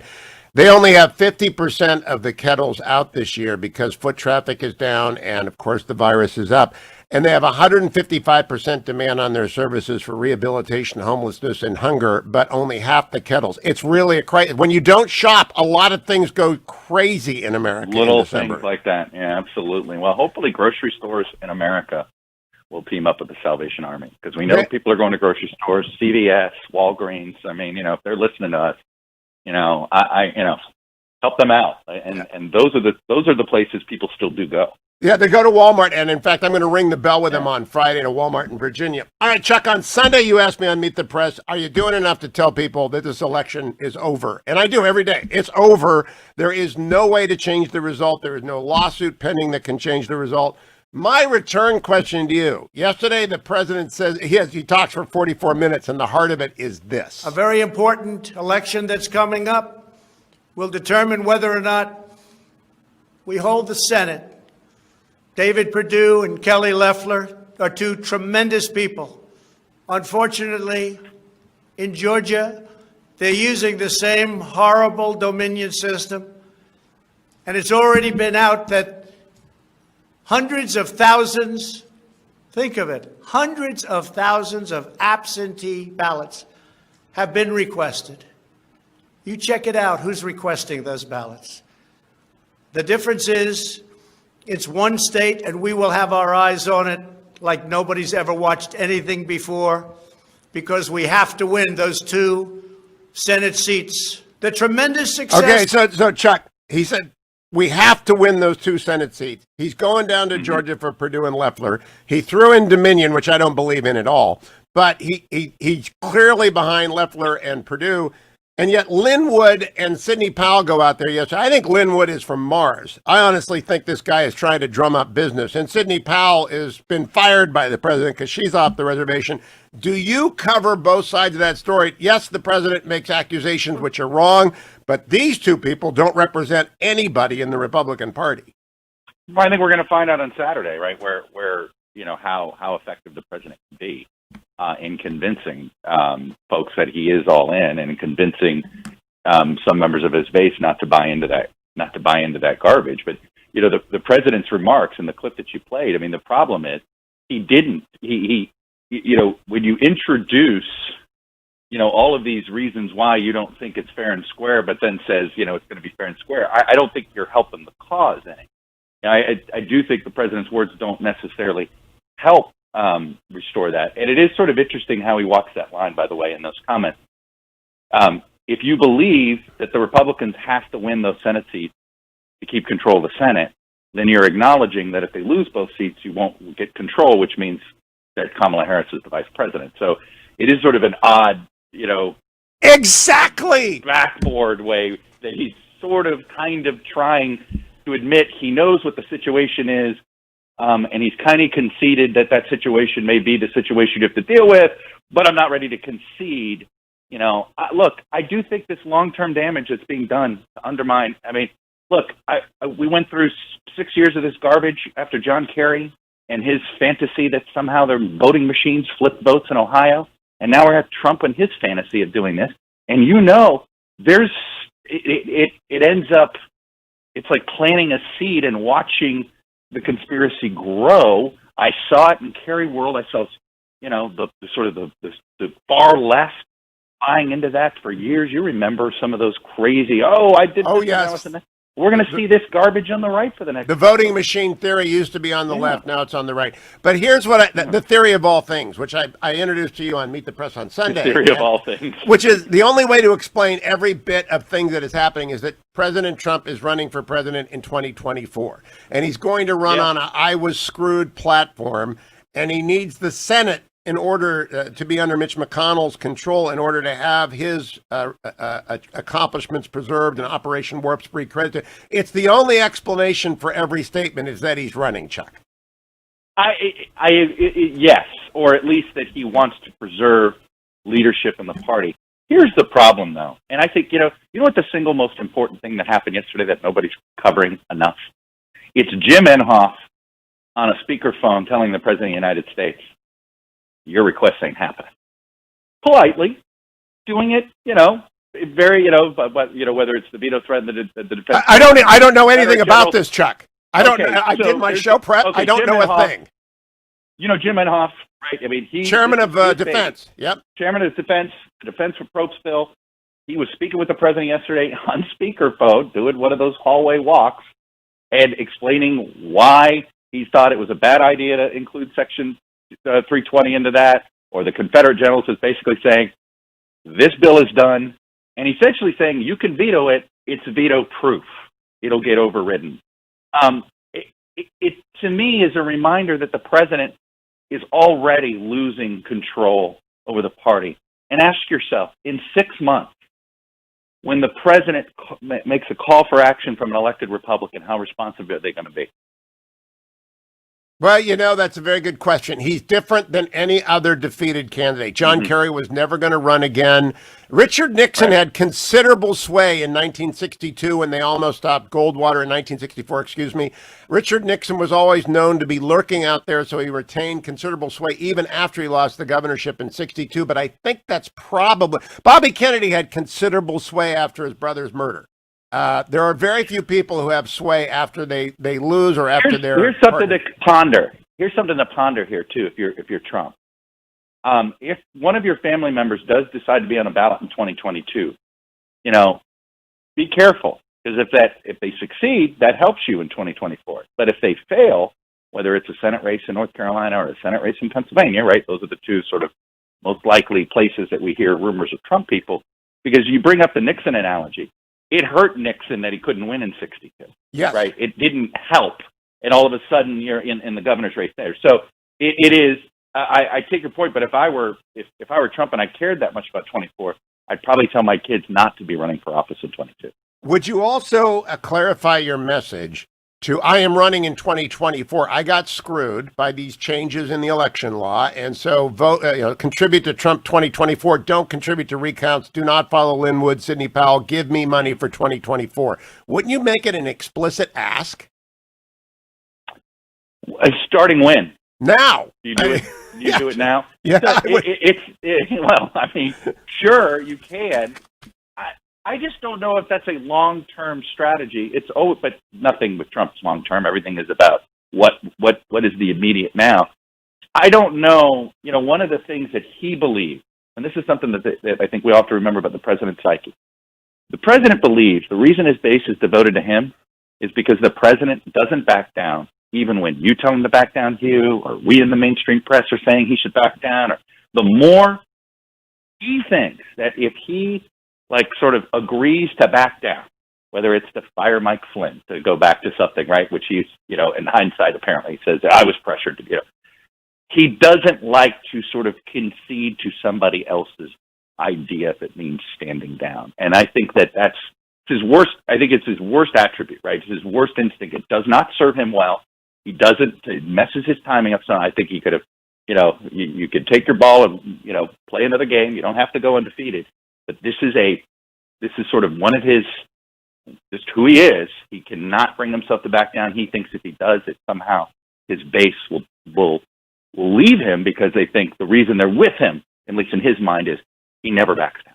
Tactical retreat is not in his strategy book, even though it has been successful on political and wartime battlefields for thousands of years. Tactical retreat is unnoticed. But Trump doesn't know it. Yeah. Let me turn to the media's need for a tactical retreat, and maybe they are executing it quietly. Polling failed. I like to point out, it wasn't NBC, it was my other employer, Washington Post, put out a poll 7 days before the election that showed Donald Trump down by 17 points in Wisconsin. Oh, my God, what an embarrassment. ABC and Washington Post did that one. They should have said 17 votes. They said 17 points. We meant 17 votes. Okay, so the point, though, there's been one poll in Georgia. It came out early from a local TV station and no other poll since then. Is that an admission that everybody doesn't want to do any polling because everybody will watch them like a hawk? Well, but here's the problem with polling Georgia. And yes, number one, there's that. But any poll that comes out that isn't a 1 or 2 point race, you're not going to believe. And I hate to say that because you know what? You need a poll in Georgia, Hugh? I have one for you. I conducted it on November 3rd. Oh, you're right. And Purdue won by 80,000 votes. I was just going to say, and Purdue has a 2 point lead, a little less than 2 point lead, but there's a margin of error. And Loeffler, obviously it's the other race. But my point is, I don't think you need a poll here. We've talked about it internally, and my argument is, to what end? What's the poll going to tell us that we don't already know? I would not do a poll. There's no way you can know who's going to turn out. There's no way. Correct. I mean, look, and that's the thing. I mean, and in fact, I've thought about this going forward is I don't know if I want to see head-to-heads in October and November of election years anymore. But instead, sort of you do these. Here's the thing, Hugh. You and I have covered politics long enough that if you give me a couple of national polls and national centers that are really quality, I can take previous election results in a state, previous election results in a county, and basically come with much closer to what a number is going to be than any poll will conduct. It'll also have a margin of error because ultimately at the end of the day, it's about, did Democrats get 2 percentage points higher in turnout than we thought, or did Republicans get 2 percentage points? The point is, you can actually you can do this without doing crappy state polls if you do quality national polls and do quality state and county analysis using what we do with our Dante Cheney and stuff like that. And there's a part of me that thinks this is how I want to tackle 2024. We know what the battleground states are going to be. I don't need a poll to tell you that Florida, Georgia, North Carolina, Arizona, Michigan, Wisconsin, and Pennsylvania are going to be the most important battleground states of 2024. Do you need a poll for me to tell you that? I agree. Now, Chuck, I want to close with a bit of political trivia. Do you know what happened 50 years ago today? Richard Nixon created the EPA 50 years ago today. Yes, I've seen somebody celebrate. I think Joe Biden put out a statement this morning. Yeah, we are celebrating at the Nixon Library in Yorba Linda today with all the former EPA directors and Arnold. I'm going to do an interview with Arnold right after this. But EPA 50 years ago today, thought I would pass it on for your trivia book. Chuck Todd, we will be watching on Sunday. If it's Sunday, it is Meet the Press. Chuck Todd, good to talk to you always. Don't go anywhere, America. When I come back, Arnold joins me to talk about Richard Nixon and his environmental legacy. But ReliefFactor.com was not around in 1970 when EPA was created by Richard Nixon. It is around now, so that those of you who are going to go walk the mall in celebration of the great American outdoors with clean air, clean water, clean skies can do so aided by ReliefFactor.com. Icarian, curcumin, resveratrol, and omega. Icarian, curcumin, resveratrol, omega are natural supplements. They're the only ones I take. I take a vitamin D to supplement in this era of COVID, which is important, so they tell me. And, not that I'm a scientist, and ReliefFactor.com because I like the support it provides for the temporary relief of the minor aches and pains that come with 6 to 8 miles. I think I'm going to go 8 today because I've been sitting on my fanny doing nothing except reading the Sword of Honor trilogy by Yves Lenoir for the last 3 days as it was cold inside the Beltway. But when I come back, Arnold joins me. Don't go anywhere, America. It's the Hugh Hewitt Show. Portions of the Hugh Hewitt Show are brought to you in part by Prison Fellowship. Click on the Angel Tree banner at the top of HughHewitt.com. This is Lon Chen of the Hoover Institution for Townhall.com. California Governor Gavin Newsom has repeatedly called on Californians to come together and make sacrifices to fight COVID-19. The request would have been better received if, at the same time, Governor Newsom wasn't off violating his own public health guidance by dining with a group of lobbyists at one of America's most posh restaurants, or sending his kids to a Sacramento private school in person while many California schools remain closed for in-person learning and millions of students slog their way through online classes. The problem with Newsom's hypocritical actions is that they undercut the very healthcare professionals and scientists whose advice he is asking Californians to follow. It makes those of us who live in California wonder who we can trust. Pleased to welcome we should be listening to. At a time when we need leadership and clarity, Newsom has given us hypocrisy and confusion. California's voters won't soon forget his shortcomings. I'm Lan Hee Chen. The Pepperdine Graduate School of Public Policy, impacting policy decisions today, preparing public leaders for tomorrow. Learn more at publicpolicy.pepperdine.edu. Trending now on The Larry Elder Show.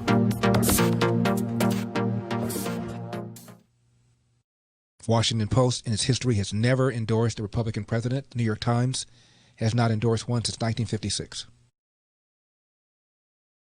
Tim Grosclose, who wrote the book Left Turn that I often refer to, says that the media were truly fair and balanced. The country's a third Republican, a third Democrat, and a third independent if the media reflected that diversity. He estimates that the average state would vote anywhere from 8 to 10 points in favor of the Republican candidate. Democrats would never win at the presidential level if the media were truly fair and balanced. We've been talking about some of the stories that were ignored or suppressed by the media, including but not limited to the allegation made by Tara Reid, the former staffer of Joe Biden, who claims that she was sexually assaulted by Biden.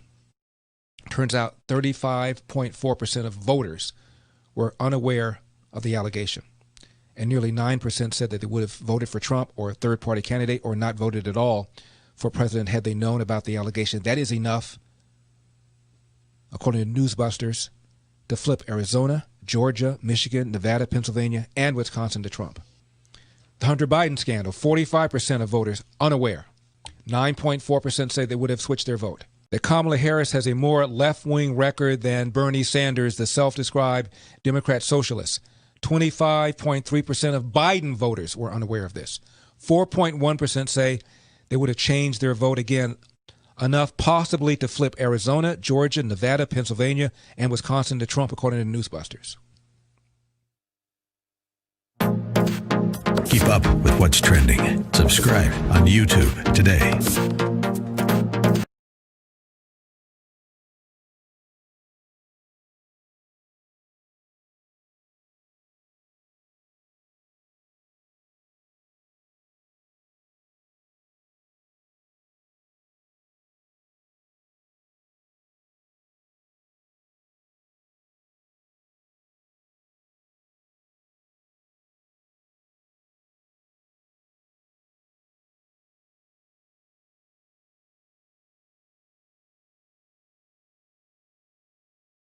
Pleased to welcome now former Governor of California, Arnold Schwarzenegger, joining us to celebrate Richard Nixon's founding of the EPA 50 years ago. Governor, it's good to see you again. How are you?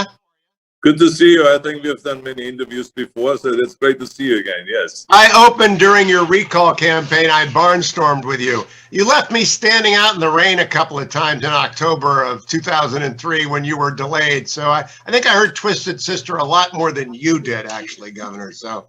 Well, I mean, but look what happened after you hung out in the rain. You grew. You just grew like a plant. You grew. You got bigger and better. But what's interesting, first time I ever met you, you will not recall this because I was just a functionary to Richard Nixon, was at the Nixon Library in 1989 when we were opening it in 1990. And you came to open it with President Nixon. I don't even know how you came to be connected with President Nixon. So before we go to the EPA and the green stuff, tell us about that.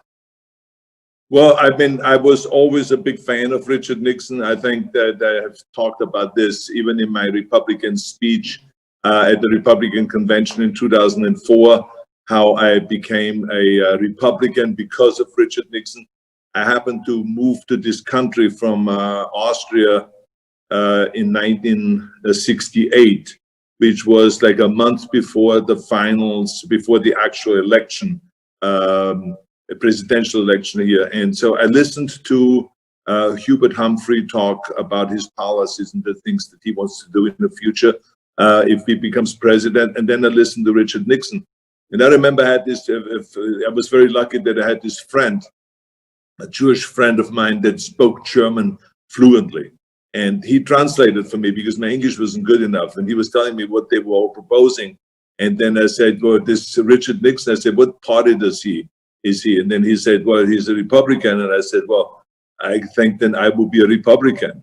I said, because this sounds so fantastic what he was talking about, free trade. And he was talking about, getting government off your back. And he was talking about, no taxes and decrease the taxes. strong military and, personal freedoms and all of this kind of stuff. I said, oh my God, that sounds so refreshing, so great. And compared to what Humphrey was talking about, it was like he was campaigning in Austria for socialism or something like that. And so that's when I became a big fan of Nixon. And then, of course, when he came into office and he became president, I even became a bigger fan of his because I saw, the action. And also what was so amazing is that he saw so many things, as people's issues rather than as a political issue. And so I stayed to be a fan and always talked about him and all that stuff. So eventually, I went down to the Nixon library, and then they invited me to come to this event. And I went there, and for the first time I actually met President Nixon, and we hung out together. And I remember that he took me in his office down there, and we were talking about policy and about, I told him why I was a big fan of his and why I thought that his policies and his political beliefs are so much up my alley and all that. And then he after said to me, he says, you are very articulate about policy and about politics. He says, you should run for governor. So he was actually the first one that actually proposed that idea to me, which was really interesting. He says, I will endorse you anytime. He says, you're fantastic and all this. And that was it. We had a great conversation, took some pictures there with some of the comedians, and Bob Hope was one of them that was there, I remember. And then he says, okay, I have to go out and do a little speech. He says, why don't you come with me and you can hang out with me? And then so I just went out there, and then he gave his speech to all of I think it was like 1,500 people or so were there at the Nixon Library. It was packed. And then out of nowhere, without ever telling me, he says, and then now I want to introduce, my friend Arnold Schwarzenegger. He says, he's a great actor and he's this and that, and he's a good Republican. He says, Arnold, you want to say a few words? I didn't get any warning or anything like that at all from him. And so then I went and I told the story how I became a Nixon fan and how I became a Republican because of Richard Nixon and all that stuff. And so I kind of told that to the audience, and they applauded and they liked it and all that. So it was really a terrific evening, and I just really loved that. I have some great pictures and fond memories of meeting him and all that. Don't go anywhere, America. I'm going to play the rest of this. I taped Arnold 2 days ago, and I'm going to play the entire thing this afternoon when the Nixon Foundation, 1 o'clock East Coast time, 10 in the West, celebrates the 50th anniversary of the founding of the EPA. I'm going to do it with Arnold then. I'll play the entire thing and some more of it next hour, so I'll tease a little bit of this afternoon's interview. Let me remind you, Angel Tree needs your help. I need you to go over to HughHewitt.com. If you're listening to Arnold, you're going to hang around to listen to Arnold on the second side because it's a fun interview. We cover a lot of ground, and you'll want to hear it. During the break, when the news and the sports are on, you can go to HughHewitt.com and find the Angel Tree banner at the very top. There are millions of kids with a parent or both parents in prison who depend upon Angel Tree, a Ministry of Prison Fellowship, for their Christmas. And usually that's funded by people on church patios across the United States. There aren't so many people, and a lot of the patios are closed, and so I'm hoping that you will all please go there to HughHewitt.com and donate a little or donate a lot. It's an infrastructure that exists. You don't have to build anything from the ground up. It takes care of kids at Christmas. Don't be a Scrooge. Be an angel. An Angel Tree is at HughHewitt.com. Stay tuned. I'll be right back. More Arnold on The Hugh Hewitt Show. Portions of The Hugh Hewitt Show brought to you by Sierra Pacific Mortgage. For more info, call 888-888-1172.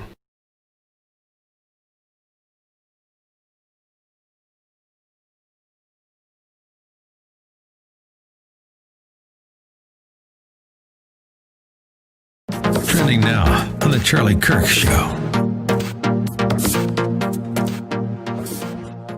Why I am actually coming to Georgia. We're doing a rally tonight. We're doing a door-knocking blitz tomorrow morning. We are activating all of our student activists at Students for Trump and Turning Point Action, our 501c4 political vehicle. And the reason that we are here, just the same reason why President Trump tweeted out that he will be here on Saturday, is that the Georgia runoff election is not about playing offense. You see, President Donald Trump is one of the best offensive political players in American history. He was always setting the tone with his agenda. Let's get a vote on the wall. Gorsuch, Kavanaugh, Amy Coney Barrett, 200 other federal judges. Tax cuts, embassy to Jerusalem, renegotiating trade deals, NAFTA, withdrawing us from TPP, getting the UAE, Bahrain, and Sudan to the table for historic peace deal. President Trump was always playing offense, which is why President Trump is a successful president. And God willing, will serve a second term if we can uncover and prove that this election has been contaminated and stolen. However, what's going on in Georgia right now for the runoff elections is not an offensive strategy. There's no use in convincing you otherwise. That wouldn't be true. The reason that I am in Georgia and the reason why we are deploying our resources to Georgia for the runoff elections is not to play offense, but instead to play defense. Keep up with what's trending. Subscribe on YouTube today. This is Lon Chen of the Hoover Institution for townhall.com. California Governor Gavin Newsom has repeatedly called on Californians to come together and make sacrifices to fight COVID-19.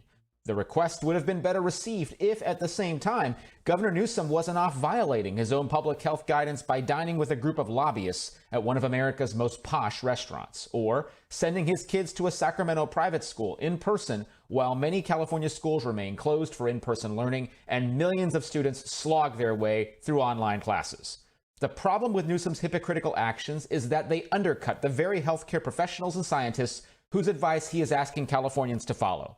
It makes those of us who live in California wonder who we can trust and what guidance we should be listening to. At a time when we need leadership and clarity, Newsom has given us hypocrisy and confusion. California's voters won't soon forget his shortcomings. I'm Lon Chen. The Pepperdine Graduate School of Public Policy, impacting policy decisions today, preparing public leaders for tomorrow. Learn more at publicpolicy.pepperdine.edu. Trending now on the Eric Metaxas Show.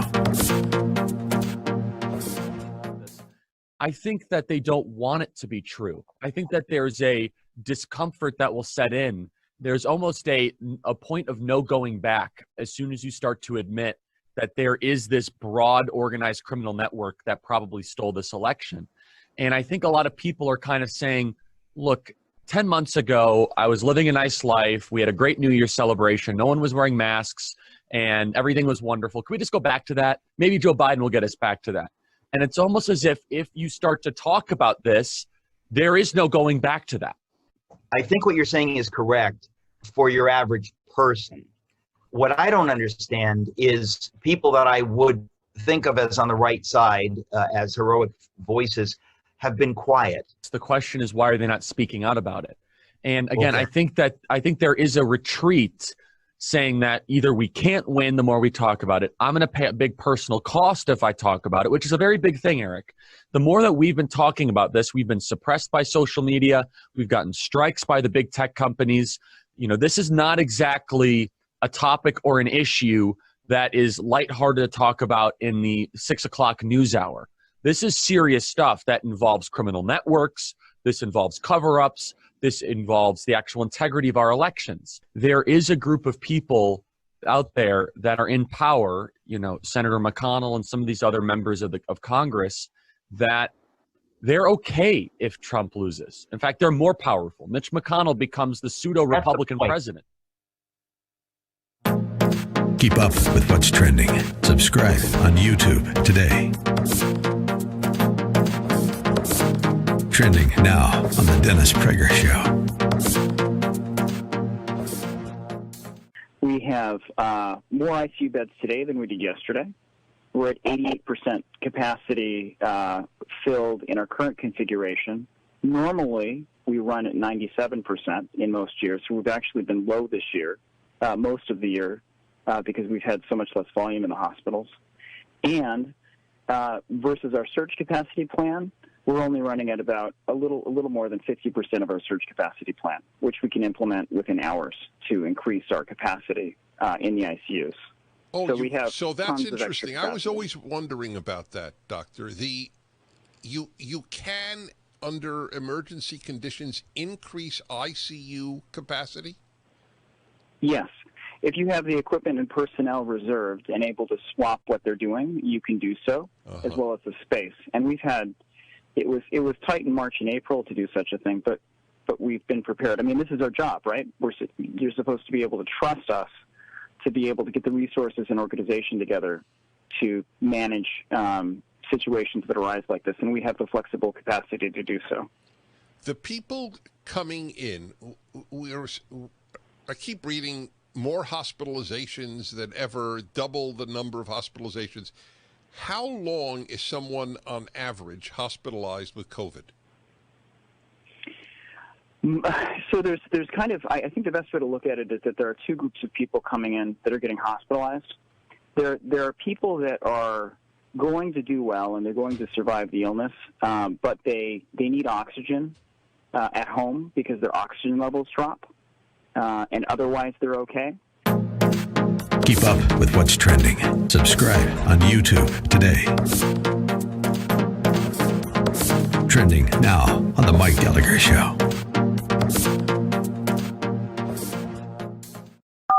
Why do we keep asking for Dr. Fauci's expertise in this pandemic?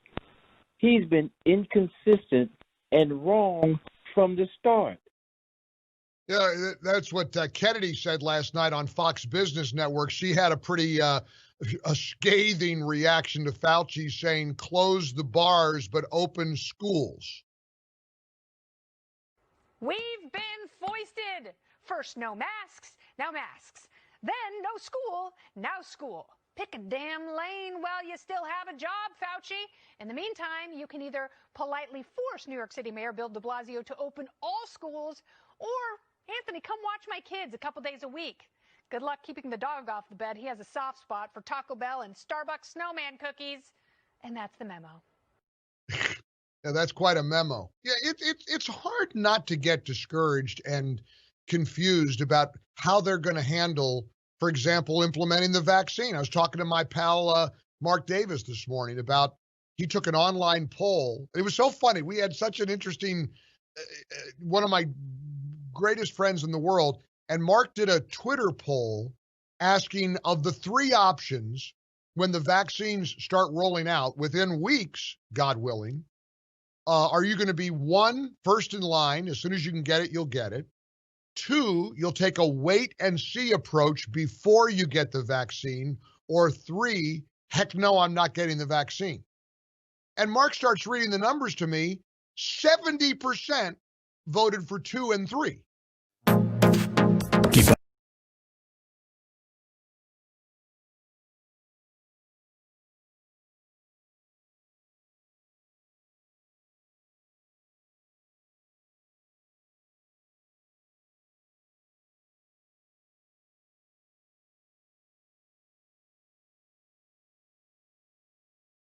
Morning, glory, America. Bonjour, hi, Canada. Hugh Hewitt inside the Beltway on this Thursday morning, December the 3rd, 2020.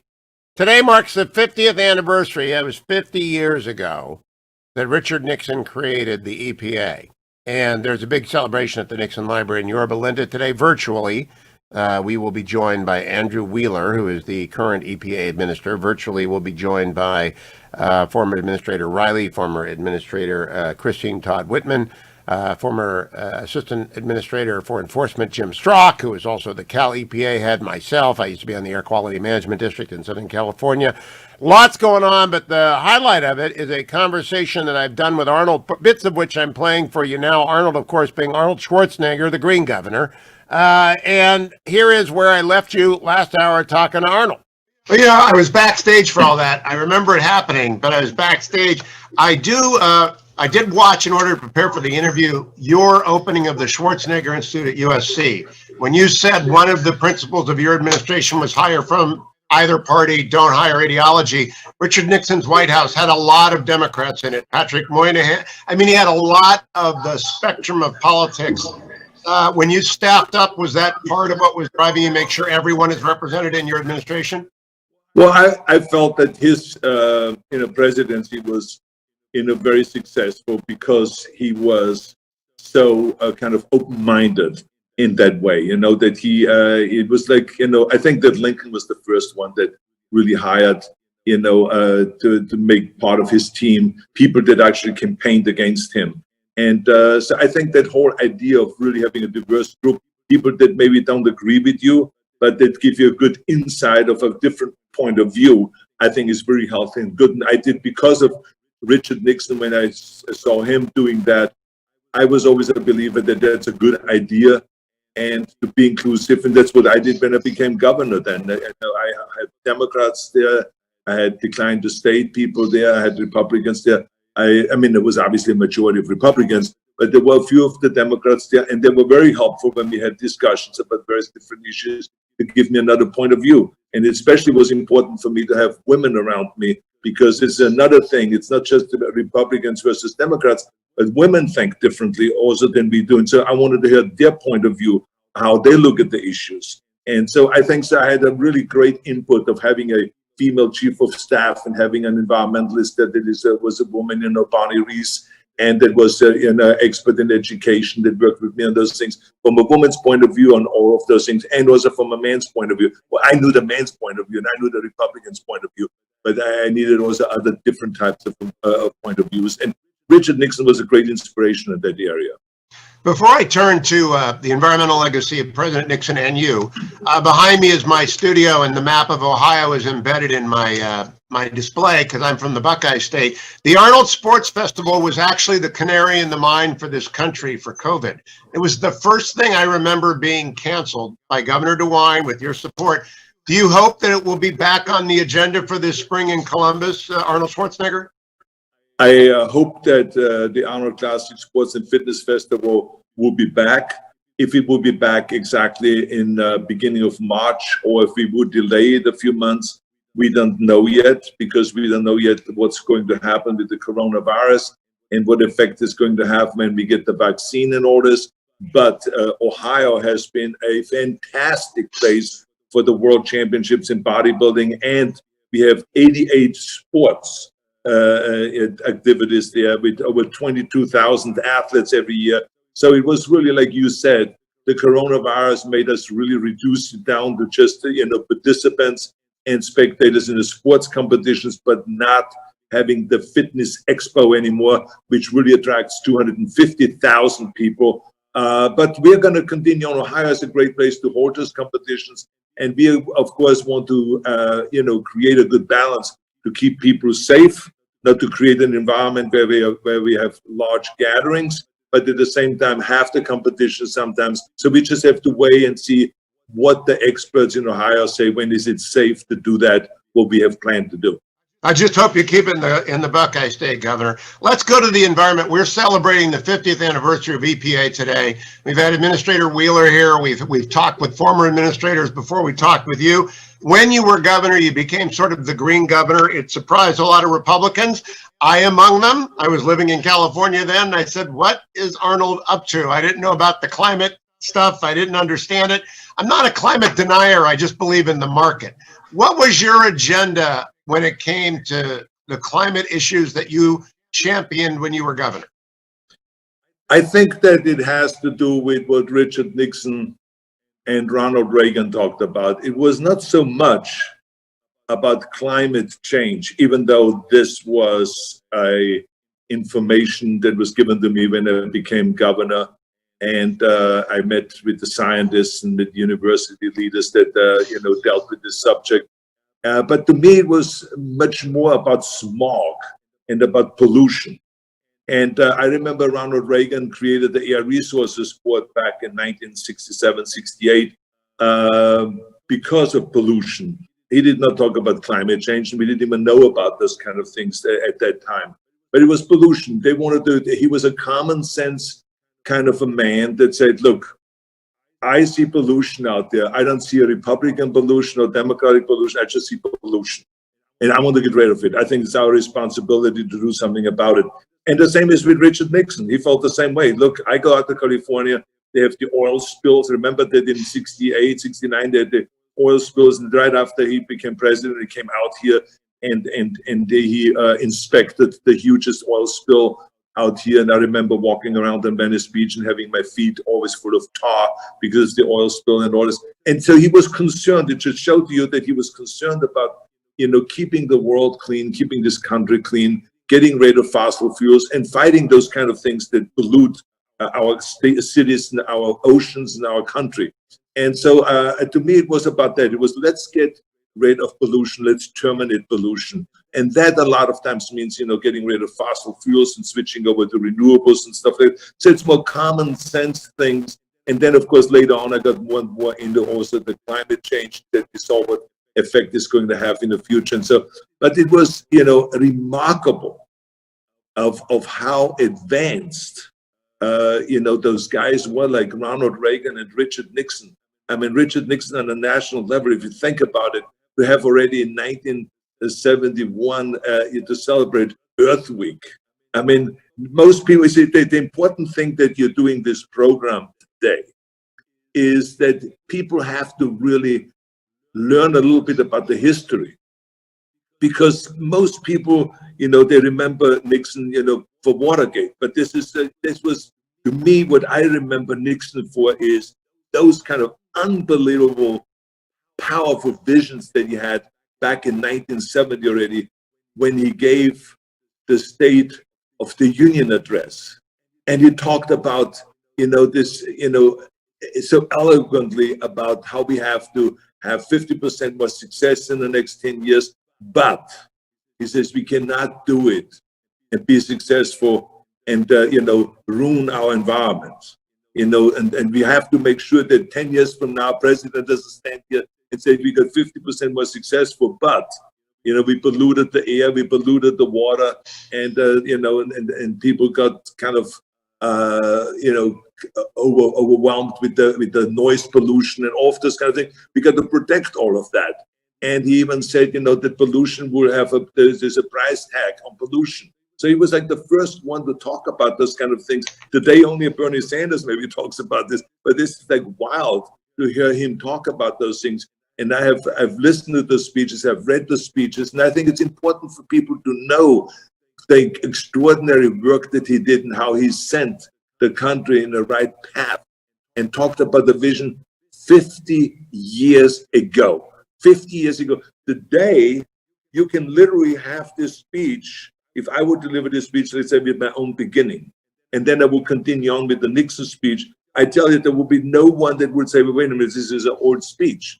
No, was that kind of a visionary. And this is what I love about politicians, when they're not just trying to get in there to go and to get into office and win, but they actually have a vision of where they want to go, because then everything falls into place, because you know where you want to go. Stop right there. I'll get you some more, Arnold, a little bit later in the hour. I want to remind everyone, Angel Tree is over at HughHewitt.com. It is the time of the year when I go and I appeal to people on behalf of one or another of the great sponsors of the program. This year it's Angel Tree, who is out there trying to go online in a way they've never done before, because the patios of Church America, where they typically get so much great support from Americans. Yeah, it's the 50th anniversary of the founding of the EPA, but it's also Christmas, and children with a parent in prison really need your help. Angel Tree delivers it. The banner is at HughHewitt.com. Please give a little or give a lot. The infrastructure there just needs money. They've been doing it for 30 years at Angel Tree. Please keep the Christmas joy coming to children who lack mom or dad or both parents because they're behind bars. Angel Tree needs you via HughHewitt.com. Very top of the HughHewitt.com page. I'll be right back with a market update right after this on the Hugh Hewitt Show. Trending now on the Mike Gallagher Show.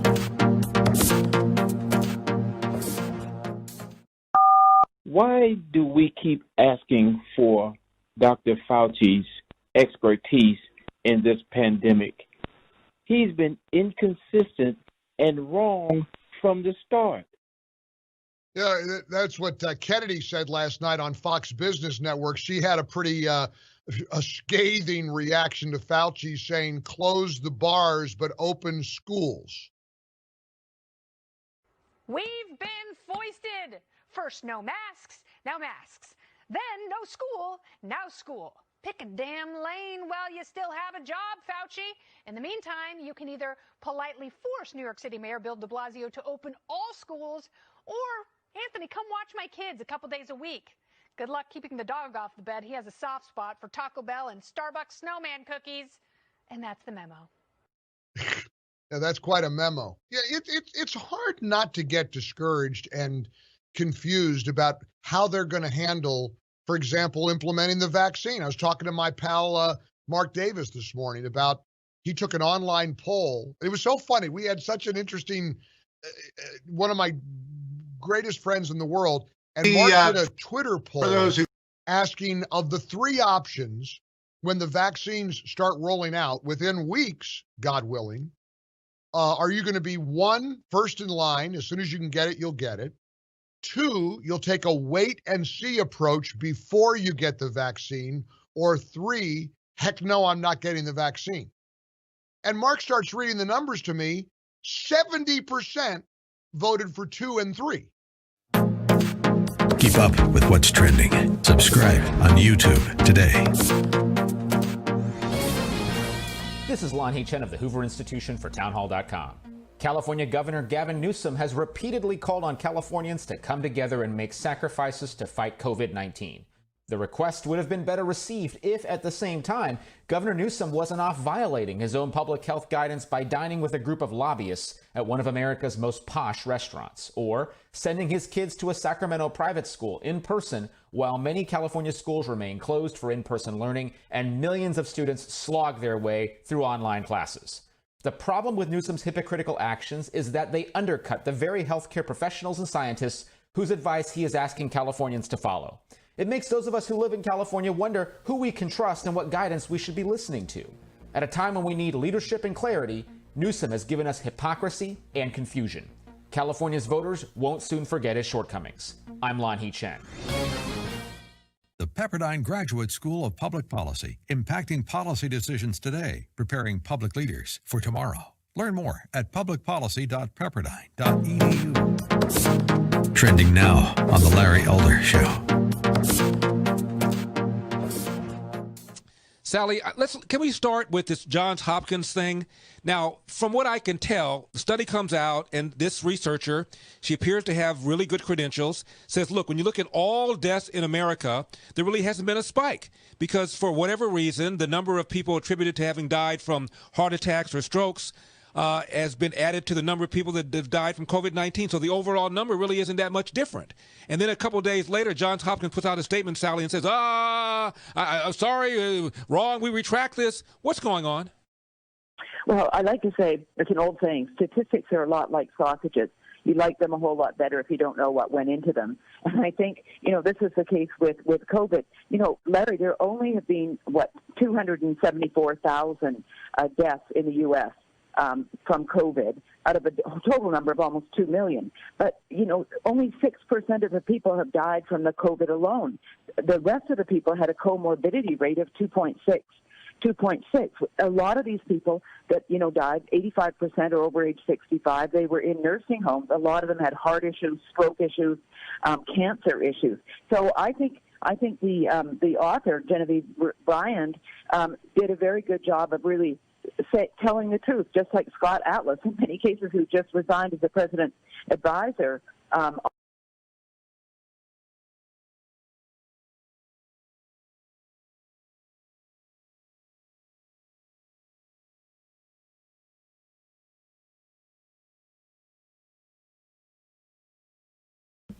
Welcome back, America. Hugh Hewitt. The lead headline at The Hill is the battle heats up over at the Biden transition campaign for the Pentagon post. I think this is probably the most important appointment that President-elect Biden will make in the eyes of center-right conservatives, and I think it ought to be Michelle Flournoy as the most able and experienced veteran of the building under both Presidents Clinton and Obama, and a very serious center-left think tank, Center for New American Security. She is very, very well qualified, and the progs are coming after her. The left wing is coming after her. She's not a conservative, don't get me wrong, but I believe she will know and focus on readiness for our troops. So hopefully President-elect Biden doesn't make the easy ones hard because of the progressives. And Michelle Flournoy becomes the first woman ever to be in the senior chain of command in the American military, which runs, of course, from the President to the Secretary of Defense to the combatant commanders. Not the Joint Chiefs, not the Vice President, but President to Secretary of Defense. So it's the second most powerful person in the line of American national security, and it ought to be someone who is deeply, deeply versed in actual operations at the Pentagon. I know Jay Johnson is in the running, was the general counsel, and so you know the legal side of the Pentagon, but that's not what I'm talking about here. And I'm a civilian. I have no claim to expertise here, but I know what I don't know, and I know what Michelle Flournoy knows her job. I hope it's her. Let's check the market, brought to you by AndrewandTodd.com. Andrew and Todd will help you with your borrowing needs this Christmas season. Some of you may be stretched to the limit by the COVID. Your small business may still be shuttered or open and shuttered again, open and shuttered again. And you may have to take money out of your house because you've got equity there because housing continues to increase in value, the effect of stimulus, and there's more on the way. AndrewandTodd.com. They are with Sierra Pacific, longtime sponsors of the program, longtime friends of mine, good friends, dear friends. 888-888-1172. You can trust them. If you call 888-888-1172, they or a member of their team will talk to you, walk you through soup to nuts. They lend the money. They don't go looking for a bank. They are the bank. AndrewandTodd.com. This morning overseas, almost everything is green. Germany, for some reason, is down a little bit, but everything else is green. All around the world, they feel the effects of the American stimulus package, which is almost certain now to pass. And yesterday, it was a mixed market. The Dow was up 59 points. The NASDAQ was off 5, barely moving. The S&P was up 5, but looks like it could be a good day today. But the 10-year interest rate is creeping up to 0.95. That indicates recovery is on the way. Recovery is on the way. And that is a great thing. Listen, I don't want you to listen to Lynn Wood. There's something wrong here. The President of the United States yesterday said he's going down to Georgia Saturday to make sure everyone votes for David Perdue and Kelly Loeffler. The Constitution and the country needs David Perdue and Kelly Loeffler to win. And therefore, the president is going down to campaign for him. And he said it yesterday. And then Lynn Wood and Sidney Powell show up at a rally and say, don't vote. You begin to wonder what is going on in their mind. And you begin to wonder whether or not they're working for Chuck Schumer. Really, you have to think, do they really want Chuck Schumer to run this country? Chuck Schumer wants to run Georgia. He said as much, cut number 12. Now we take Georgia, and then we change the world. Yeah! I'm sorry, can you repeat that, Mr. Schumer? Now we take Georgia, and then we change America. So Lynn Wood and Sidney Powell, if you get your way, now there were only 100 people there, and it played everywhere on the media. So I really think voters are sophisticated. They know the stakes. They know the score. They're going to vote early. They're not going to wait until January 5. Maybe they're not registered. They've got another 4 days, Georgia, to go out and register people from your church, your family, community to vote for Senator Perdue and to vote for Senator Loeffler on January 5 and to save the country. Because we need a conservative Senate. We need a center-right Senate. We need a Senate led by Mitch McConnell. We do not need a Senate with Raphael Warnock saying this, cut number 15. America, nobody can serve God and the military. And we do not need a Senate with John Ossoff saying this, cut number 13. We need to send a message this year. We need to send a message that if you indulge this kind of politics, you're not just going to get beaten. You're going to get beaten so bad you can never run or show your face again in public. Because we do not need McCarthyism. We do not need an anti-military radical. They're both radicals, Ossoff and Warnock. We need Senator David Perdue and Senator Kelly Loeffler back in the Senate, sent there by an overwhelming number of Georgia voters who will turn out. Do not listen to the fringe. Listen to the president. Get out and vote. Get registered and be prepared to vote early. I'll keep talking about it, but more Arnold when we come back as we celebrate the 50th anniversary of the creation of the EPA by Richard Nixon on the Hugh Hewitt Show.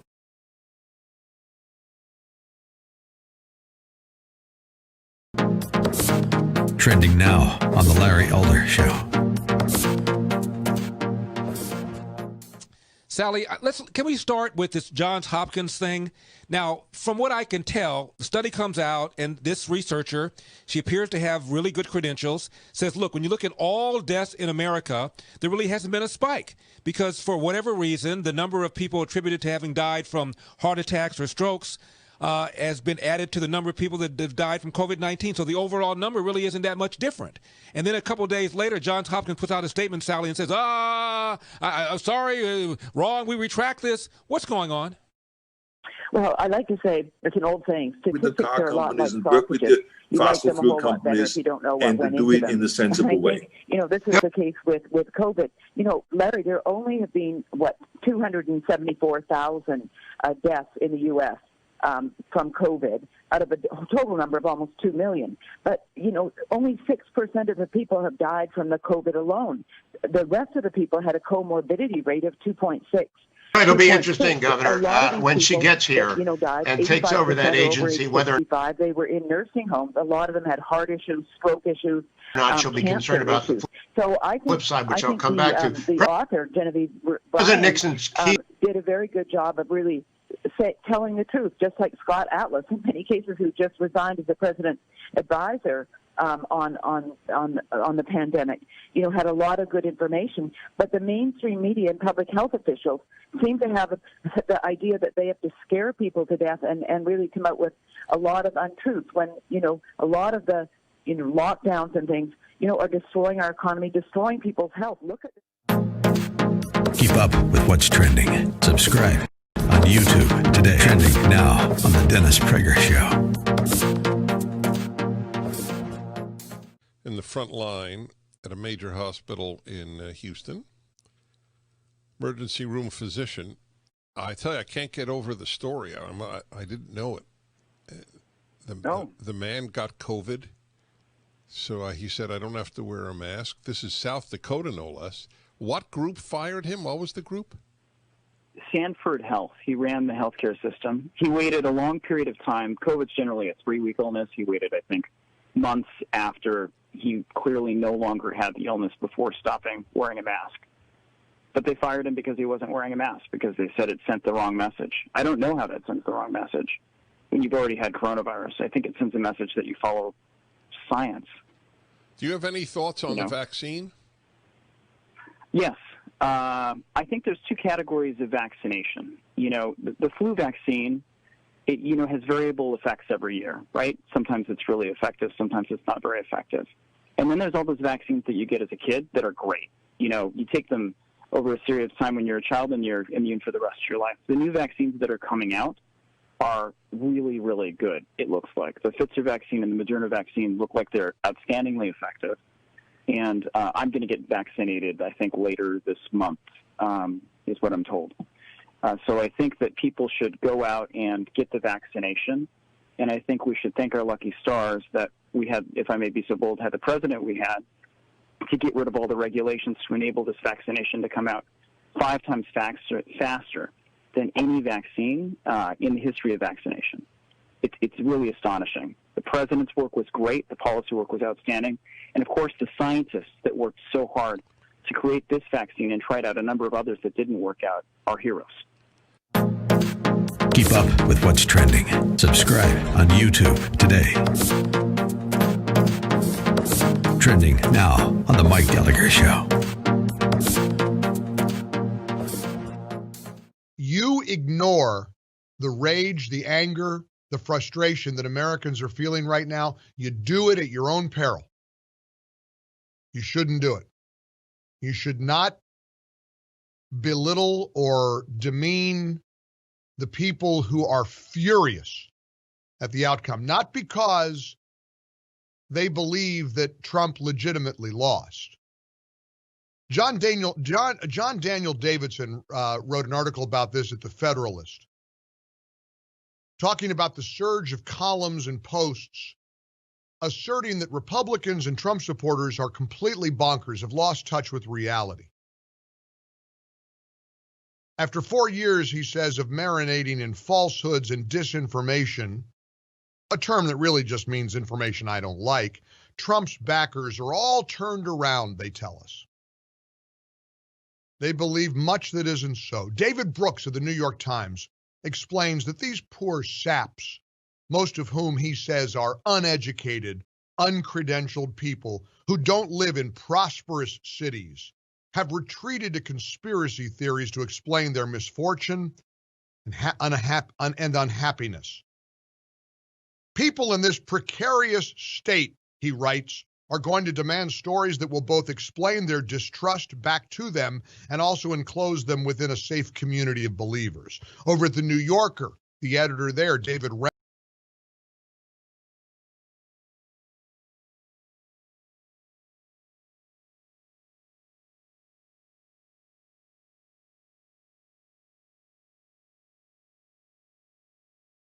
Welcome back, America. Hugh Hewitt inside the Beltway. 50 years ago today, Richard Nixon signed the EPA into being. Controversial agency, but it can be run well. One of the people who committed to conservation, Arnold Schwarzenegger, I interviewed him 2 days ago. I'll play the entire tape today as we celebrate the Nixon Library at 1:30 p.m. Eastern Time. You can watch it at nixonfoundation.org. But here's a great excerpt from that interview with Arnold. President Nixon's key environmental advisor was a guy named Arnold Beckman. In fact, it's the Beckman Foundation that's paying for today's event. He was a scientist first, concerned about air pollution, and he was in Richard Nixon's ear the whole time that he was president, maybe in the way that Mary was in your ear. But they build bureaucracies, and sometimes bureaucracies are not so good for the common person. And you know that, and I know that. Even when you do a film shoot, the bureaucracy can screw it up. Do you think the bureaucracy has kept up with the science, Governor? I would say that the majority of people in government are not really smart enough to make the right decisions. And I think that has to do with the fact that they have no interest in really studying the facts. They have more interest in just doing their kind of like little Republican talking points or Democratic talking points. And to me, I despise that. I think the most important thing is that we always, when someone presents to me a situation I may not agree with, but I want to read it. Why are they saying this? Why are they having a different opinion? What is the origin of that? Is there something that I'm missing here? And then try to inform myself.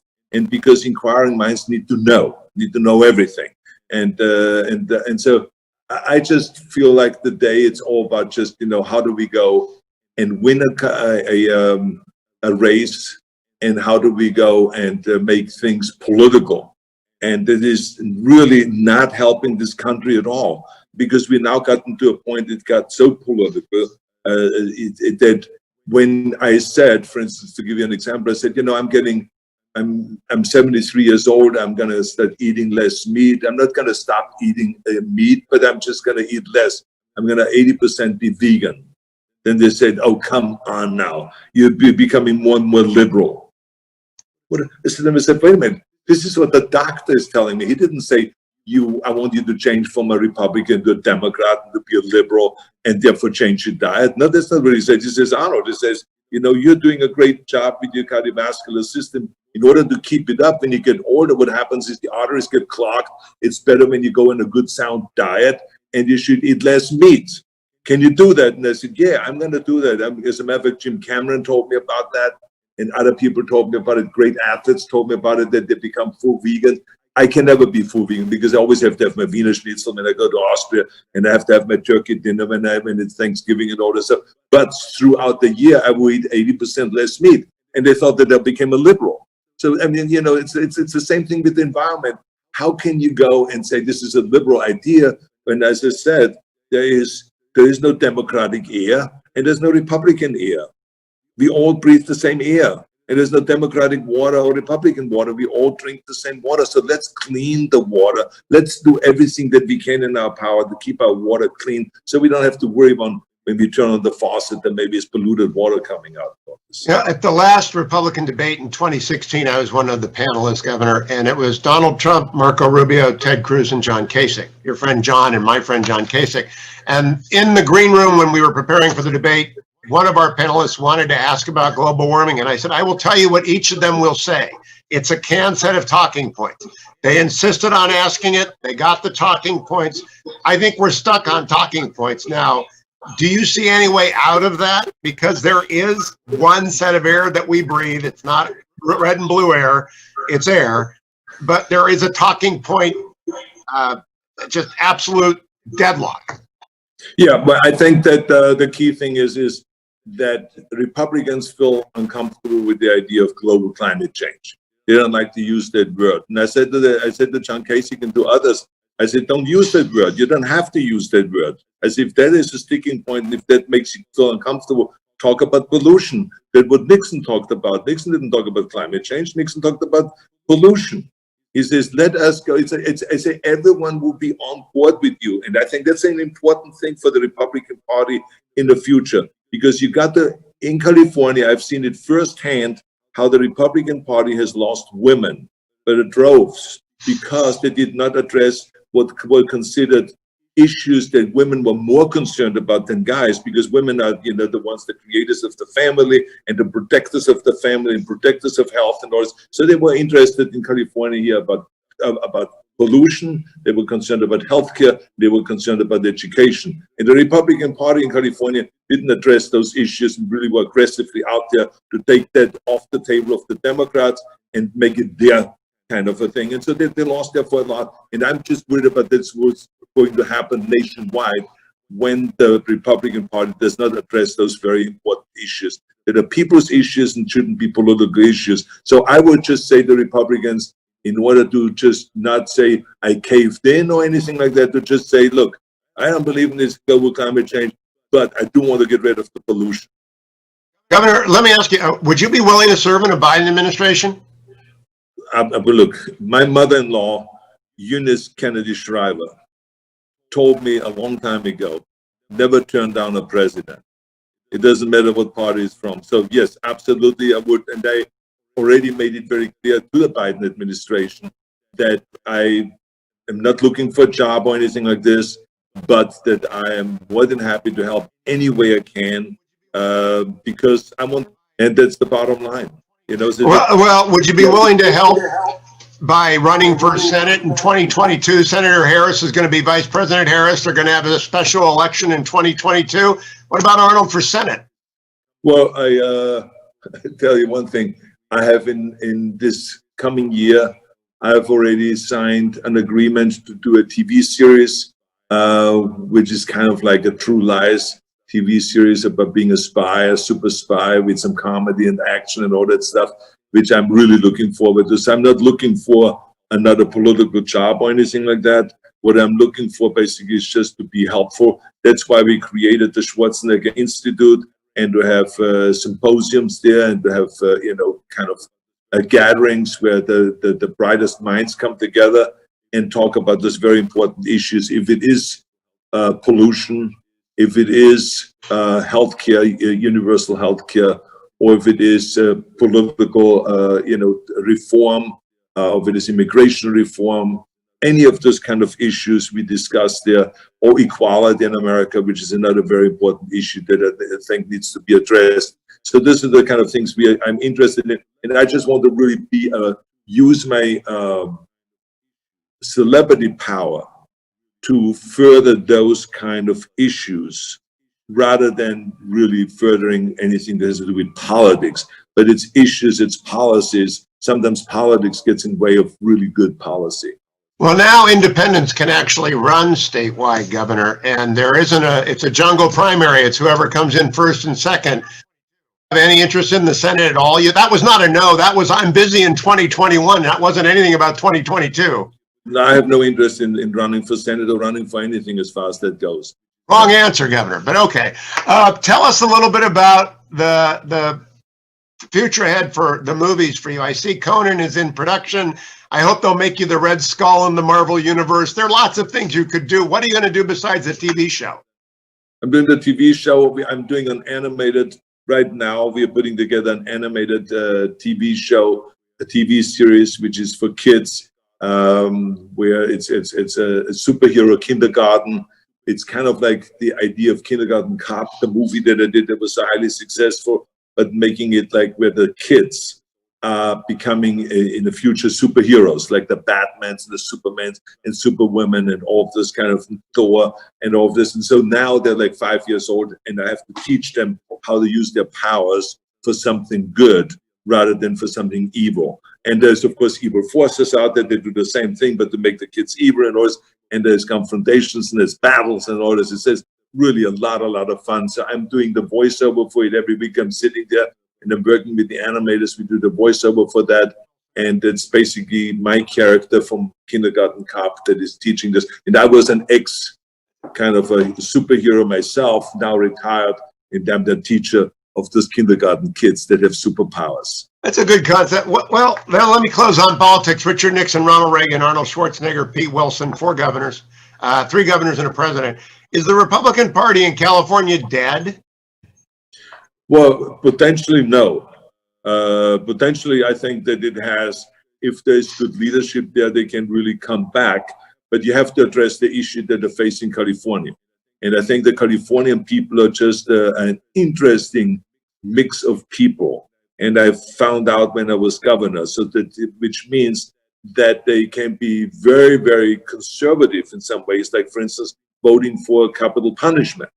And but at the same time, they are very kind of liberal in some other ways, like with with environmental issues. You can see very clearly that they are very concerned about pollution. They're very concerned about keeping the state clean and keeping the country clean and keeping the world clean. And with education, they are very concerned about education. And so those are the issues, as I was talking earlier about, that the Republican Party would need to address. And they need to come more to the center rather than being out their way to the right.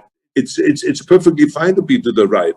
And to be way to the right is all perfectly fine, but you need to, as a party, also have a center and also a kind of a big tent that Ronald Reagan and Nixon always talked about. And that's what made those candidates appealing. And that's why those candidates like Nixon and Reagan became president, because they did it the California way. So they have shown the way to the Republican Party of California, what is the way to go.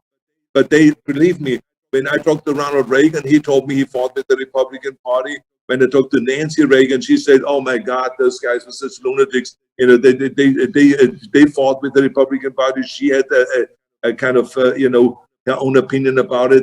And then when you talk to Pete Wilson, he would tell you the same thing. He fought with them.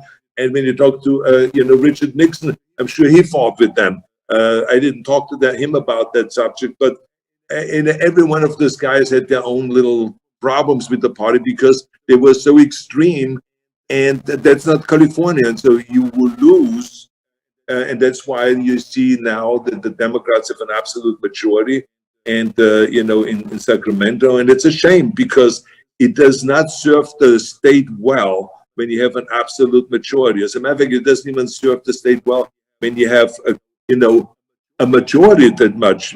I think it is much better when there's a real balance, that sometimes Republicans win, sometimes Democrats win, because that's what makes it then competitive. There's no more competition now. There is no more competition in California, and it shows. I don't know. I'll ask him after the break how that comes back. If you are a competitor, like, I should send Arnold relieffactor.com. Maybe I'll get it to Governor DeWine for the Arnold Sports Festival.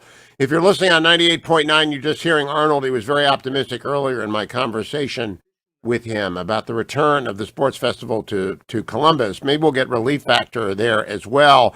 98.9, of course, is our voice of sweet reason, the answer in Columbus. Browns affiliate, by the way, key member of the Hugh Hewitt Network. ReliefFactor.com, $19.95 gets you started, a 3-week trial pack. And you can try it for 3 weeks. Every morning, I tell you it in the first hour, I tell you about it 2 more times during the day. I show you if you're watching on YouTube or Facebook, you want to see the Arnold tape. It's not the final edited version. We're still working on it. And I will play the whole thing at 1:30 today at NixonFoundation.org. But I want you to go to ReliefFactor.com right now. $19.95 gets you started. You'll feel better within a week. Tens of thousands of people do it every morning. They're not wrong. I'm not wrong. Arnold's not wrong. A little bit more Arnold when we come back after the break on the Hugh Hewitt Show.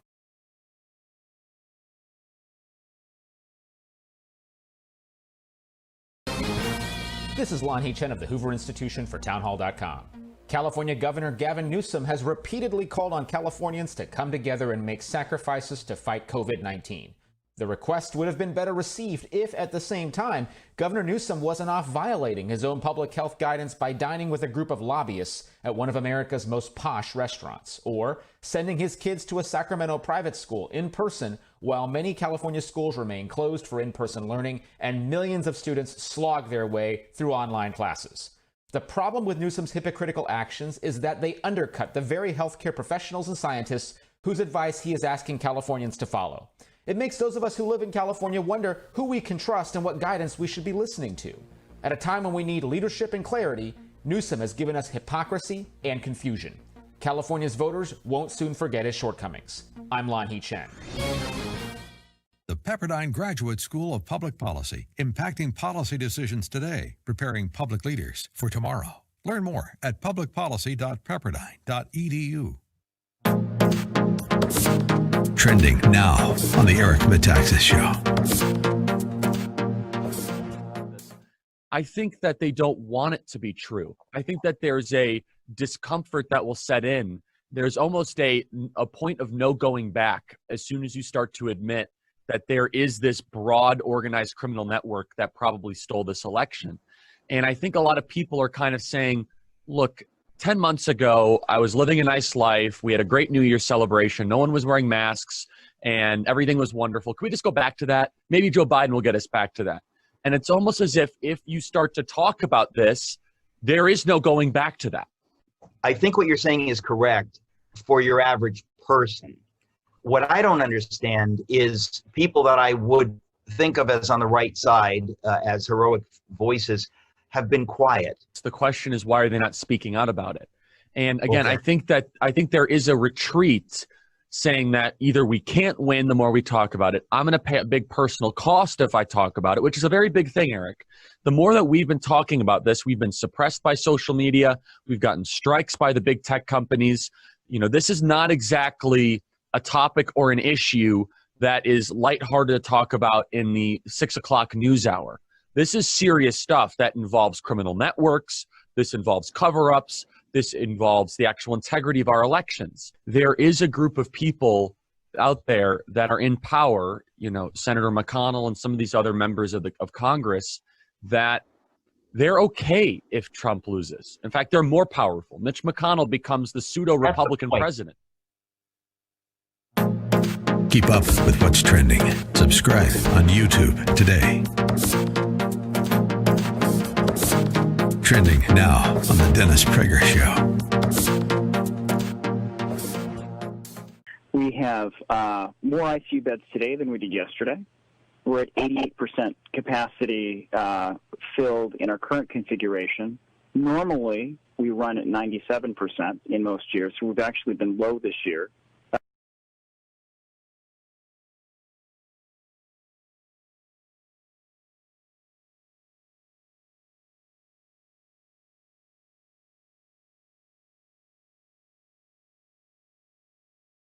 Welcome back, America. With 100,000 Americans in the hospital with COVID, please be careful today. 200,000 new cases yesterday. We got to get through the next 3 months until the vaccines roll out, which are rolling out. I wish the FDA would pick up the pace.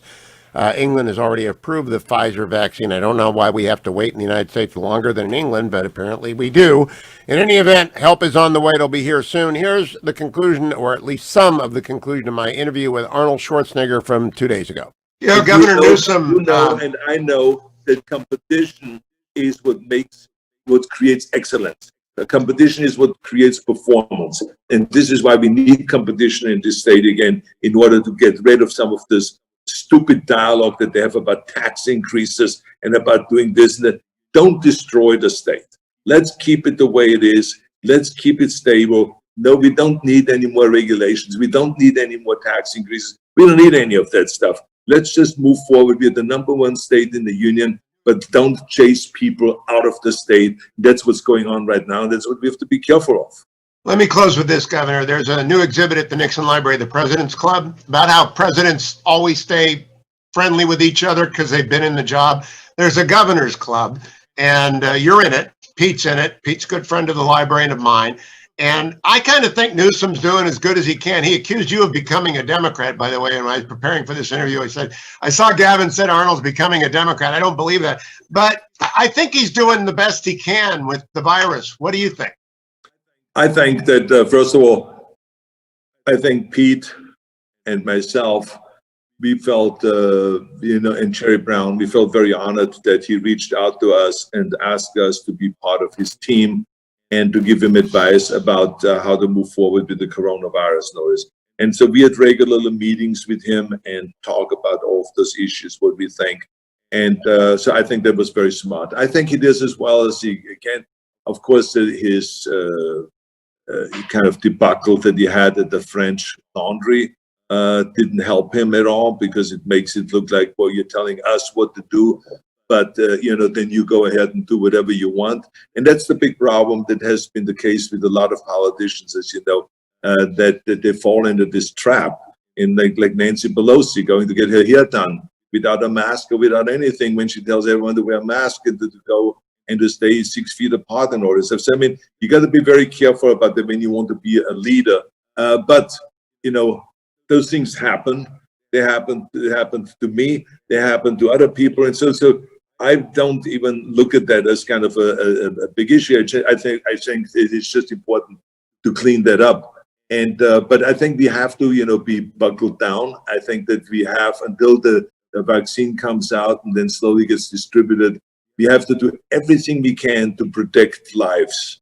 And I think that's the state's responsibility, and it's the federal government's responsibility, or I should say ultimate responsibilities, to protect lives and to save people's lives.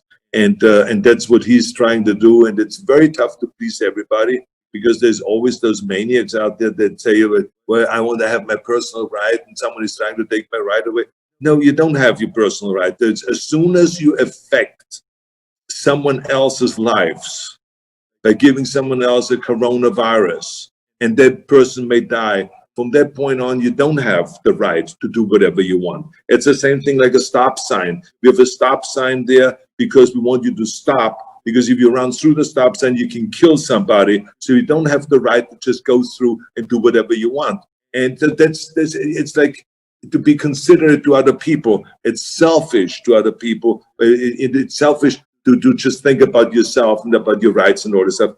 I think people go to the extreme, although I do believe we have our rights and government should tell us what to do and blah, blah, blah.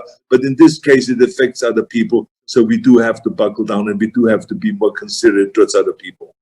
On that note, Governor, I hope we see you at the Nixon Library when we reopen. I'll show you around the new exhibit, and I appreciate you being part of the commemoration of Richard Nixon starting the EPA 50 years ago today.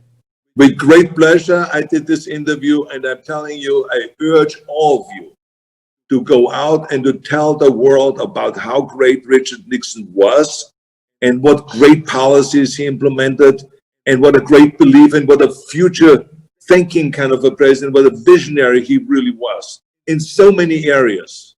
Don't just think about Watergate, think about his great work that he has done. He was an extraordinary man, and I think presidents Trump and all of those guys, and Biden and all of those, they all have to go and look at that presidency carefully and learn from that how to be inclusive and how to really move forward and have a vision for the future. Thank you, Governor. Arnold, absolutely. I'll play the whole thing at 1:30 today at nixonfoundation.org. Right now, though, as I conclude today's broadcast on Thursday, would you do me the favor of going to hughhewitt.com and go to the very top of the page when it loads? It got to load for about a second. At the top is the Angel Tree banner, and children depend upon you. Normally, you go and support Angel Tree at church. I know my audience demographic is. It's affluent, it's educated, it's going to work right now, and they often go to church. Most of you are churchgoers, and I'll bet you most of you support Angel Tree when you're able to go to church, but the church patios are closed. Don't let that stop you from doing what you've done every Christmas for years, which is support children who don't have mom or dad because they're in jail. Give them a little bit of Christmas joy and a note from their parents. Support Angel Tree with the donation. $220 serves 10 children over at hughhewitt.com. Please be generous and come back tomorrow. David Perdue, the senator from Georgia, once and future, and right now, joins me tomorrow on the next Hugh Hewitt Show.